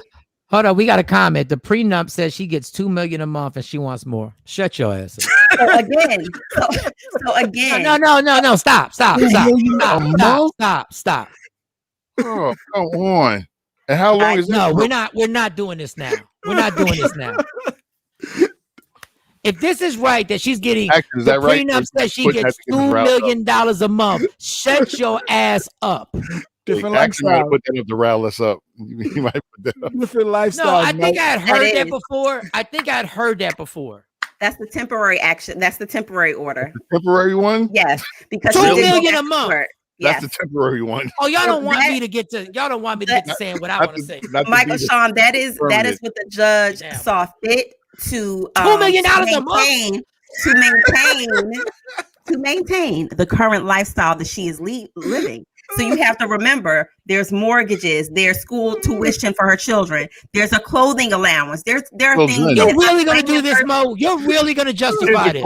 His kids are grown. You're really going to justify this? Don't shoot the messenger. I'm just trying to explain the game. This is what she is doing to justify why she should be receiving $2 million a month. But again, I did say the disclaimer was this is still more money that she'll be ever be able to spend in her whole entire life. $2 million a month. That means times 12. What is that? $24 million a year to do. You're not even working. Dre hasn't put out an album in like 10 years. Like real talk. And they put the thing up that Sweetie, and let's do slow. Sweetie, let's go to this other stuff. They said Sweetie said that Quavo hit her. Mm-hmm. If he hit her, he's 100% wrong. I don't know if he hit her. Whoa. I'm just trying. I don't know. I'm just telling you, when you get with these people, there is a lot that comes with. I'm just giving y'all skipping over the whole thing. I'm giving y'all a public service announcement. Just look at what these people have to go through when they get involved with celebrities, men and women, both sides. Look at the craziness you got to go through. You might want to pause and be like, I don't know if I want to jump into that. That's all I'm saying. Now, if you choose to understand, when you open the door, I'm not saying you deserve it. I'm saying there are a lot of things that come with this. There's a lot of dysfunction that comes with this. That's all I'm saying. It takes. I got another comment. It takes a new car. Said, I take a new car. Should take it. She said turkey burger be good. I'm good. Go ahead, Mo. Do you have another one? You got another story? Because y'all, man, listen. Ooh, God, it's just been a crazy. It's been a crazy week. I just I feel like because we have the platform now that all of these abuse and assault cases are coming out, and they're coming heavy and hard. So I'm watching all of them. And something that was said earlier about Sweetie hitting him first, and Mike, you said he's wrong. Me and my wife, it was funny. I didn't have this debate, but my wife said, as a woman, if you feel like you can hit a man, you should be prepared to be hit back. Like you should be. Once that happens, you got to take yourself out of that equation of, oh, now I'm going to call the cops. Well, you should have expected it. So from some females may think that if you hit a man, you should expect to be hit back. So what are your thoughts on that, Michael Shawn? I listen. What the law says and what I feel are going to be two different things. These are the rules. Nobody gets to lay their hands on anybody. Don't play with me. Nobody gets to lay their hands on anybody. Especially every time when somebody lays their hands on somebody, it's always in a heated situation. Keep your hands to yourself and keep your words to yourself. Jasmine was hype. Go back to that, Jasmine. What did Jasmine say? She said they were clearly in a toxic relationship. Sweetie is crazy though. She's already making money. Negative on Quavo. You're not going to place your hands on me and be a little man. No, sir. LOL. So I guess she's like, she's going to be able to check him and put him back in his place. Y'all keep thinking that. But you know what, Michael Shawn, I don't condone women hitting men and then crying and saying, oh, but he hit me back. I don't condone domestic violence in any form, whether it be a woman hitting a man or a man hitting a woman like that. You just don't do it. Keep your hands to yourself. Keep your hands to yourself. And once again, in this culture, once you start calling each other out each other's names, y'all don't want to hear this. And I've done it. I'm saying this from a stance that I know I was wrong. Once you go at that point, when y'all start calling him a mother and you calling her a slimy B word and all that other stuff, you already crossed every line. And I've done it. Like our views on relationships. Yeah, but our views on relationships are so dysfunctional. Our views on what a relationship is right now, like, dog, we need classes on how to have a real relationship. We need a therapist. We need classes, yo. If somebody's out there, if you're a relationship expert or a therapist, please, 609. I would love to book you for a future show. 609-699-1386. You can call us now and book it. But yeah, I'll give you one example. I'll give you, like, Jasmine put up the comment, and I respect her. She was like, especially because little guy, I would have checked him. Okay. You can tell she throwing jabs at him. She hurt. No. But okay. But then and listen, I'm saying this from a hypothetical. But then when you find out you can't, then when you find out, oh, I underestimated this situation, then the cops come. And we get and the little guy, me included, get thrown in that cop car. Little guy. But all right. Jasmine be throwing stabs, and I can see her argue with her dude and make a little comment. She be exciting him. She be getting around him. I can tell Jasmine. But that's my thing. That's the problem with how we deal with relationships now. Our thing is to throw a jab. Now, if I throw a jab, your jab is not going to be better than mine. I promise you. I'm going to get you to smack me. I promise you. And therein lies the problem. You are an antagonist. Exactly. You antagonize the situation, and see, I'm going to get you to slap me. No. I'm saying let's not go here with this verbal. Let's just not go here with this. And I've been the wrong guy. I've been right in the situation. I've been wrong in the situation. But we have such a dysfunctional way. We have such a dysfunctional way of what we think relationships are. I will tell this story one more time. I was so amazed the first time I slept over this white kid's house, right? I slept over this white kid's house and I was young. And we were playing with our Matchbox cars. And I could feel the tension in the room between his mom and dad. I could feel it because when you come from a household where I'm not saying it was physical, but verbally, when they get it popping, it don't matter. Like it goes down. So I'm looking at the little white boy. I think his name was Robert. I forget his last name. And I was sitting there going, "Yep, it was Robert." And I think it was. He said Robin. Another Robbie. We just call him Robbie. It sounded like a white boy little name. Oh, Robbie. Okay. So we're playing with the cars, and I stopped playing. I'm like, you need to pay attention. This is about to go down, right? And Robbie doesn't pay any attention, right? This is my comparison to Black, Hispanic, and then white families. This one particular white family. So white families get it popping too. I had never seen this. He wanted it. The father wanted to get it started. And she said, we are not going to do this in front of these kids. This will not be handled in front of these kids. And we have a guest. We will deal with this tomorrow. And if he's still here, we won't deal with it till then. Till he's gone. And he said, okay. And I was so shocked that dude said okay. Because they were rational. Because in most of our households, they don't give a damn who's there. I don't care who here. You could be on an Easter egg hunt and the whole church family could be out there. And it's like, let's get ready to mess up another public event. You want to show you behind right now? We're going to handle right it now. Dog, it took me 20 years to figure out what an ass I look like doing that stuff. What an ass I really look like having to get it started anywhere and be like, I'm going to say whatever I want to say, having no self-control, having no respect for the fact that I'm doing this in front of all these strangers and doing it at all. But we got a weird way of what we think a relationship should be, man. We got a weird way. But it's all learned behavior. It's all learned behavior. I mean, we learned it at home. Like you said, you see how your parents maneuver around conflict, and that's how you end up maneuvering around conflict yourself. Yeah. But that was your last story? Because I want one more thing I gotta say. That was your last story? That is my last story, Michael Shawn. Allegedly. Clap it up for allegedly. Allegedly. Dr. Dre's wife, shut your ass up. Dr. Dre's ex-wife, shut your ass up. $2 million a month. Jeanette. Yeah, tell your company you gotta go home. See, Jeanette said, tell your company you gotta go home. No self-control, because I need it now. Dre's wife had to pay all of the attorney fees by a certain date to get that. Okay, she had to pay her attorney fees, Shawnee. Why shouldn't she have to pay her attorney fees? It's her attorney. That's another thing that kills me. Oh, yeah, pay my attorney fees. I thought women were equal. So in divorce proceedings, that's how it always goes. You want the other party to be responsible for your legal fees. Do you know how crazy that sounds? I got to pay for your lawyer.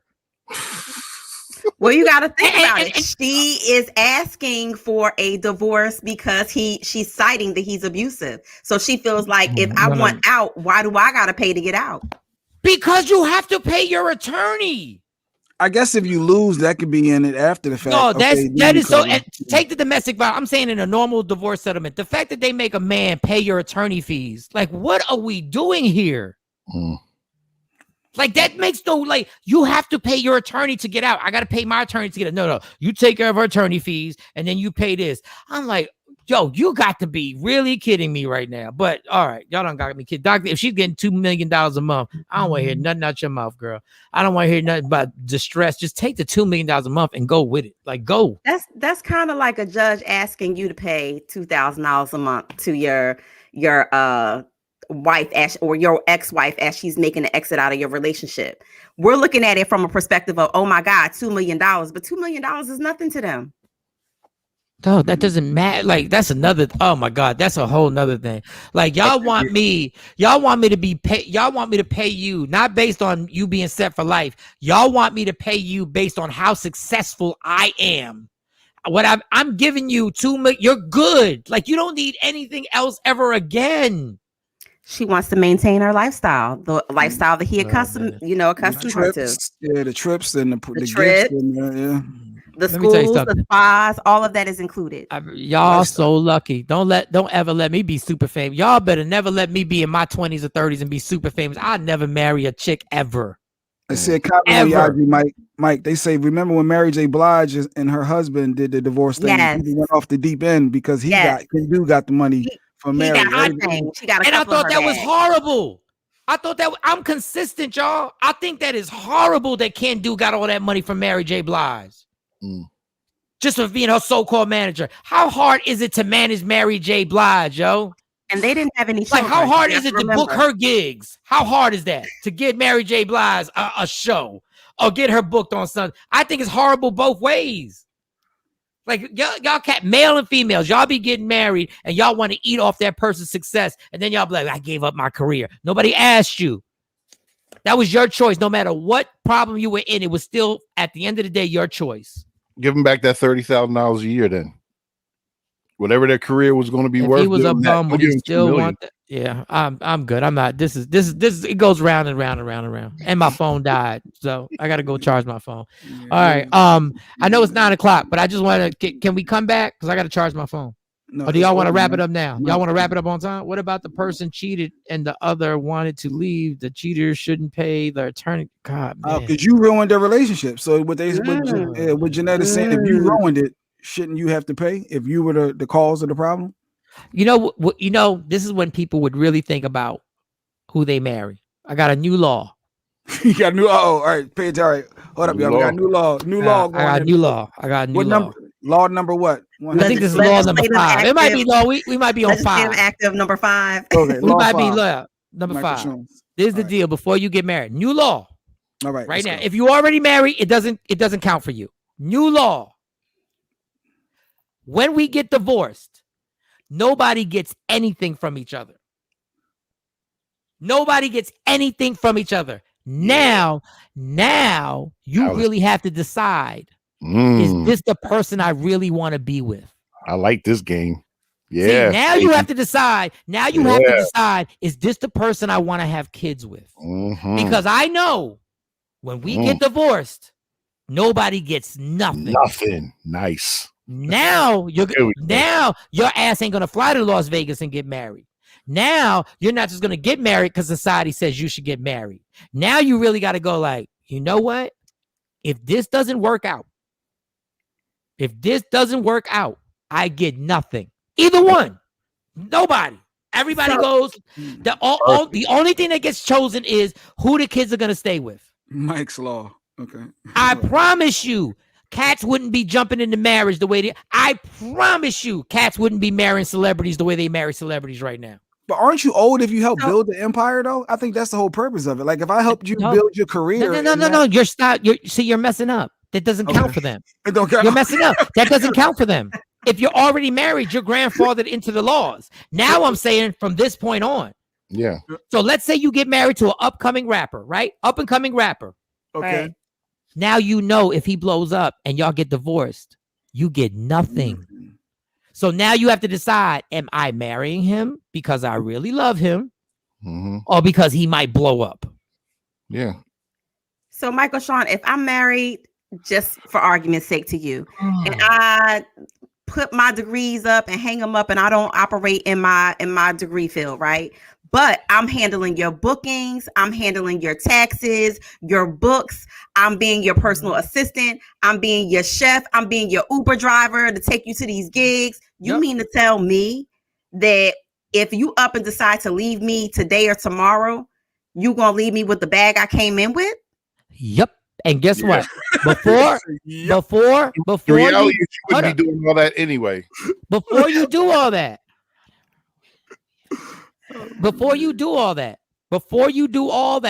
understand, before you cook for me, before you book my gigs, before you become my accountant, understand, before you do that, make a choice. Know that when we get divorced, nobody gets nothing. So if you don't want to do it, how you say, like it? I'm good. And everybody say in their comments, what if we accumulated wealth together? Okay, if y'all can prove that we accumulated this, we had a business together. A business ain't being that you supported me as a rapper, a comedian, or nothing. And a business ain't, everyone's like, we accumulated this together because Mike was supportive and she became an actress and she got an Oscar. Dog, you know how easy it is to support somebody? You're like, okay, we're in. Now, before you do all that, if we know from the door, nobody gets anything. That means you're doing this because you really love this person. That means I'm supporting you, Mo. How about I came in? I could have been a great comedian, right? But you took off, right? And I supported you. I booked the flights. I made sure I did your itinerary. I made sure I booked your interviews and all that stuff. Well, guess what? If we get divorced, under my law, when I decided to do that, I did it because I love you. I don't get nothing for it. And I bet you everybody will think nice and hard before they get married. And I bet you a lot more marriages would be worked on and people wouldn't be running out of marriages so fast if they knew that. I bet you there'd be a whole lot of therapists. Made better choices. Is that Claude commenting? Hey, Claude, what is it? Divorce would no longer be as easy. Easy. It wouldn't be an easy chance then. Then all of a sudden you like, yo, let's work this out. Now, once again, before y'all jump on it, because I know where y'all go. Domestic violence, get the hell out. Somebody putting their hands on you, get the hell out. Right. Yeah, Robin Wakefield, nah, Mike Shawn, that ain't right. You know why? Because you made a bad decision. Now I'm giving you the decision. Exactly. That's what it is. I'm telling you. Before you make this decision, before you jump in, let's understand. Listen, make better choices. You know how many women are super more successful than men in a relationship right now? You know how many women are making double what a man's making right now? So guess what, men? When the divorce happens, you don't get nothing. This ain't a man or woman thing. This is like we come in like this and we leave. And you, if this is your couch, you bought the couch, take the couch. And this is where I was going to go with Jasmine, I think is going. So some people have the talent, but don't have the ambition or knowledge on how to profit off it. The support help make the revenue come in. So what happened is that female or male would then start plotting during a relationship, stashing. And since they know they're not getting anything at the divorce, they're going to build their own separate empire without you knowing about it. And then that's shiesty. Ain't that shady? That's shady. That relationship was going to end anyway. Because if she was stashing, she was going to stash anyway. He was going to stash anyway. Well, why didn't Dre's wife stash? Why didn't she stash? Dog, well, because Dre, you don't know, but. Because you know why Dre's wife didn't stash? Because Michael Shawn didn't have his law implemented. It wasn't. My law was not implemented. Oh man. Everybody would know from the door. I'm writing my congressman about this law. I love it. You better marry somebody because you truly love them, and you better be willing to try and work this out. Once again, how about that? Any violence, you go. I'll even put a stipulation. If there is any violence, then we change the divorce. Then you get money. I'll even put that in. You got a little clause in your law? Okay. I'll even put a clause. I think they call it, is that an amendment? Did I just amend my law? You just made an amendment. I'm on fire. Who needs school and college? I just did an amendment. Who the hell needs 4 years of college? Did you see me? I made a law and an amendment. Joe Biden, you better get to work. I can't. A genius is somebody who's mastered common sense. I say it all day. I made a law and amendment. Damn it. I covered domestic violence. Here, another amendment. If there's any child abuse by any of the parents and it can be proven that there's child abuse, another amendment. Damn, 2 amendments in one morning. You got to be kidding. I can't. Gotta be kidding me, man. But Mike, why do we build these back doors in relationships anyway? If we're getting married, why do we build that divorce back door for that easy exit out? That's why a lot of people don't stick it out and try to work it out and try to figure out what their problems are. Look, you're gonna get me to a whole nother thing. Listen, I'm saying don't give them the reason to leave is because I'm not feeling him no more, and I know I can get half. I think that's dumb. The other thing is divorce has to be there. You know why divorce has to be there?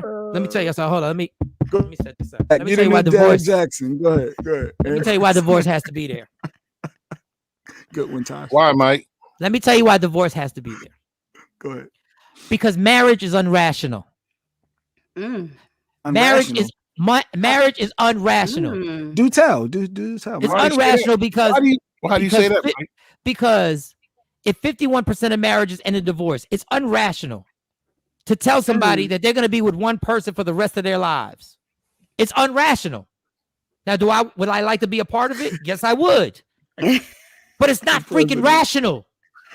It's not rational to tell somebody, this is it. This is the last person you will ever make love to, ever have any feelings for. You will never be able to be romantic with anybody else. How many people on this earth? Is it 7 billion or something crazy?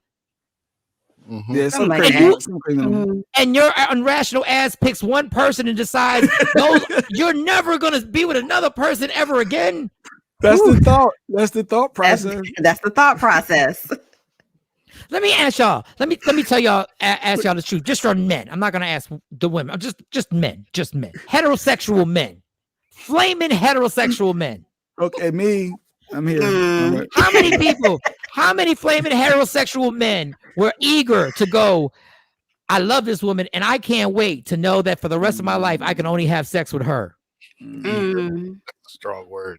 It's very strong. Eager doesn't mean you don't love her. It's not realistic. And it doesn't mean you don't understand. It's not realistic that in 2021 everyone is mentally able to be with one person forever. Trauma is a suit of armor. Absolutely. I love it, Claude. Absolutely. And if you're listening right now, because you know that experience texts are a little behind, but no man. Now we know in order to be married to somebody, you should be faithful. You should be loyal.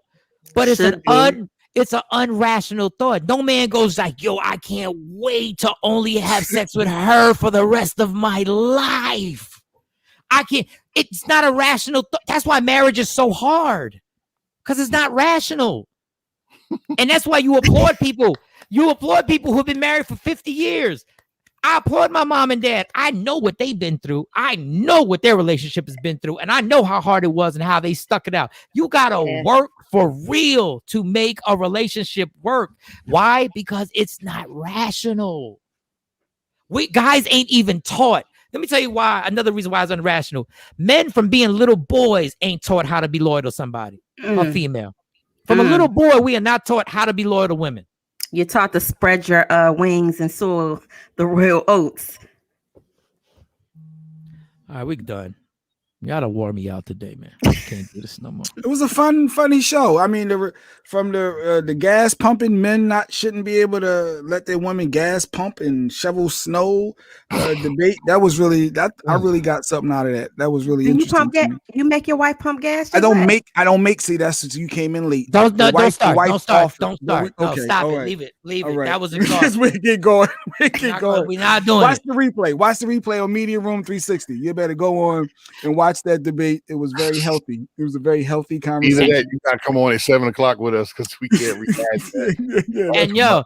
And yo, when I said it's not rational for men to be with one person, it ain't rational for women to be with one person either. The only thing is that women are taught from a young age, you're supposed to be with a man, you're supposed to get married, and you're supposed to be loyal, and you're supposed to be this, and guys ain't taught that. And it's so unfair, and that's why it's so irrational. Two people grow up, male and female, heterosexuals, they grow up and they're raised with different agendas their entire life. Women are raised to be like this, and men are raised to be like that. Then they smash them together and they say you should be married forever. Nobody cheats. How that work? AKA 51%. Wait, Claudia said she was on the phone but couldn't get through. I tried to call too. I didn't want to blow Cam up on live because Cam get emotional. I had somebody on hold and hung up. No, I had somebody on hold and hung up. Look. It's just a phone line. I can't make it work. I just paid for it. Hey Claudia, you got like 5 seconds right now if you want to get on real quick. 609-699. Well, you know what? Before I do that, before I do that, Cam, is that cool? Because I know you. No. Listen. I'm saying, Cam, I had somebody online, but we were talking so much that might have been her, and they hung up. Yeah, because I want to ask Cam because Cam has a show that comes on next on Free Agent Radio, so I don't want to dig too much into his show. That's cool. It's cool. So Claudia, if you want to get on, I'll give you. What happened to Mo? I don't know. Mo dropped. Hold on. She dropped. Yeah. We gotta have an emergency meeting on dropping out the squares. The Hollywood squares. I think that's a trigger because that's what happened to Mike at his last gig. I think that's a trigger. I don't know. Oh, I never told you the damn story. I gotta tell you that story tomorrow. Tomorrow.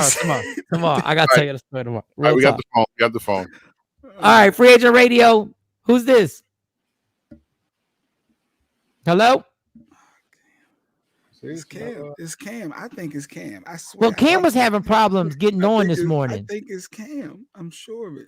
But he was having problems getting on with the computer this morning, so there might be something going on. It's darn phone lines.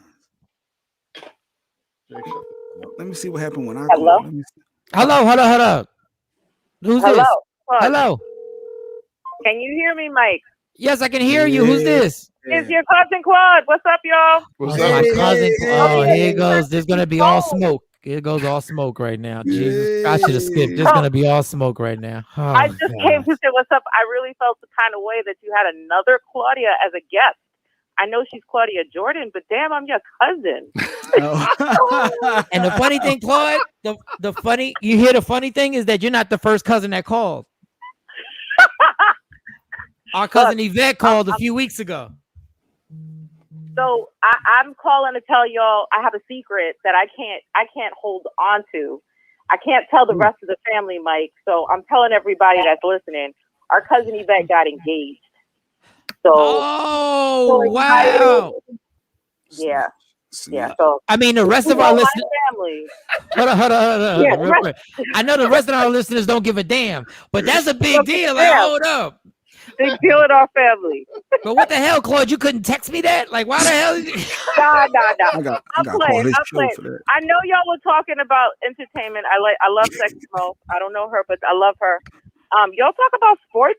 Or have you addressed the fact that Oakley is not down with getting his jersey retired by the Knicks? Did y'all talk about that? Oh, no, because then it gets too much. Then I turn into ESPN. But we will do, Charles Barkley probably, Oakley doesn't want to get his Oakley. He don't want to get his jersey retired because he got kicked out of Madison Square Garden. That's like you kicking me out. That's like you kick me out the house and then you want to give me a plate. Like what? Like you? I don't want. Yeah. That's crazy. I can't believe my cousin. Hold up. If my phone wasn't dead, I'd text my mom right now. Damn, but my phone's dead. No, you can't. You can't. You gotta hold off. It's just me, you, and all your listeners. You don't tell him no secrets. No, but my mom listens. She listens every morning. Okay. Titi might be getting in the car. It's all good. It's all good. I'm not gonna monopolize your time. I'll be listening as much. No, as wait.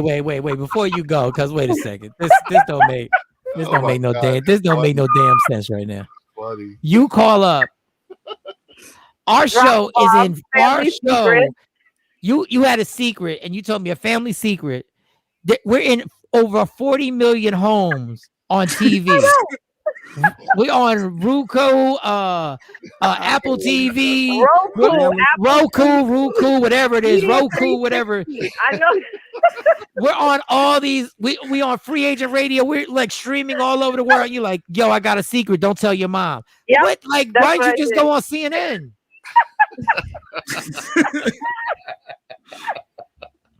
I can't hold it, yo. That's funny. Well, I'm about to put a family group text together. I'm like, Claudia told me.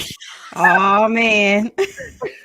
All right, Claude. Look, I got all the numbers. I start the family group text. So good luck. You might need some numbers from me. It's too late now. My mom knows, Stacy knows, my dad knows, everybody knows. And I'm curious to know why is it so special? Is Yvette like she I guess is a deep history there and she Yvette's our age, so we didn't think she was ever gonna get married again. Oh, it's one of them. She was never married. Okay. She was never married. And there it goes. Wait, and here come the family text. There goes Stacy and Spooky. Yeah, see? All right, Takashi 6'9". Love you. All right, 6'9". We talk to you. Go get a witness. Go get a witness protection, girl. All right, love you. Love you. Later, y'all. Later. Let me take this note. Let me take this note. Never share secrets with Claude. Okay. Ever. Yeah, don't do that.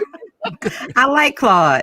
I never knew her like that. She knows a lot of my secrets and she ain't never shared them. I was like, damn, like that you know of. Yeah.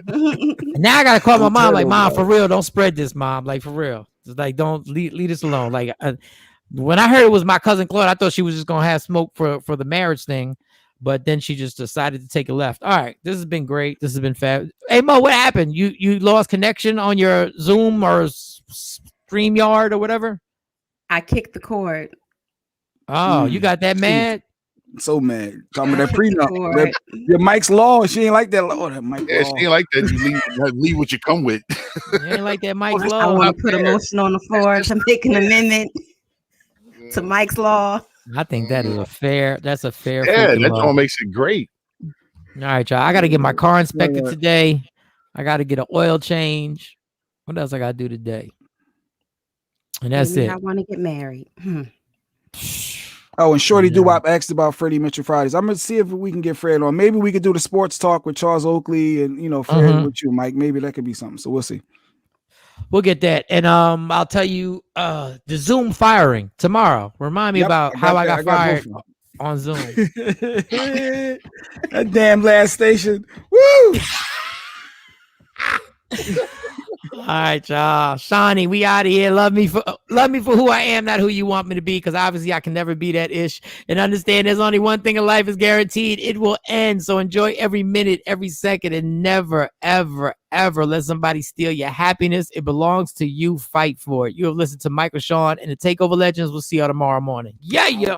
What up, people? It's Michael Shawn letting you know you got to check me out April 15th at the Arlington Improv for my Laugh Out Loud comedy show. But wait.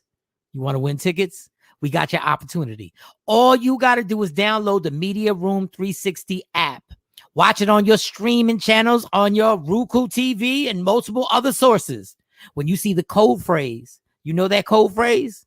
You'll get your chance to win tickets to my Laugh Out Loud comedy show, April 15th. That's all you got to do. That's easy. That's simple. You don't need to do no more. We don't make it complicated here. Download Media Room 360 on your phone. Watch it on your screen, on your flat screen. And win tickets to my comedy show, April 15th. That's how it goes down. Michael Shawn and the TakeOver Legends. Yeah. Michael Shawn and the TakeOver Legends, where nothing's off limits. Free Agent Radio.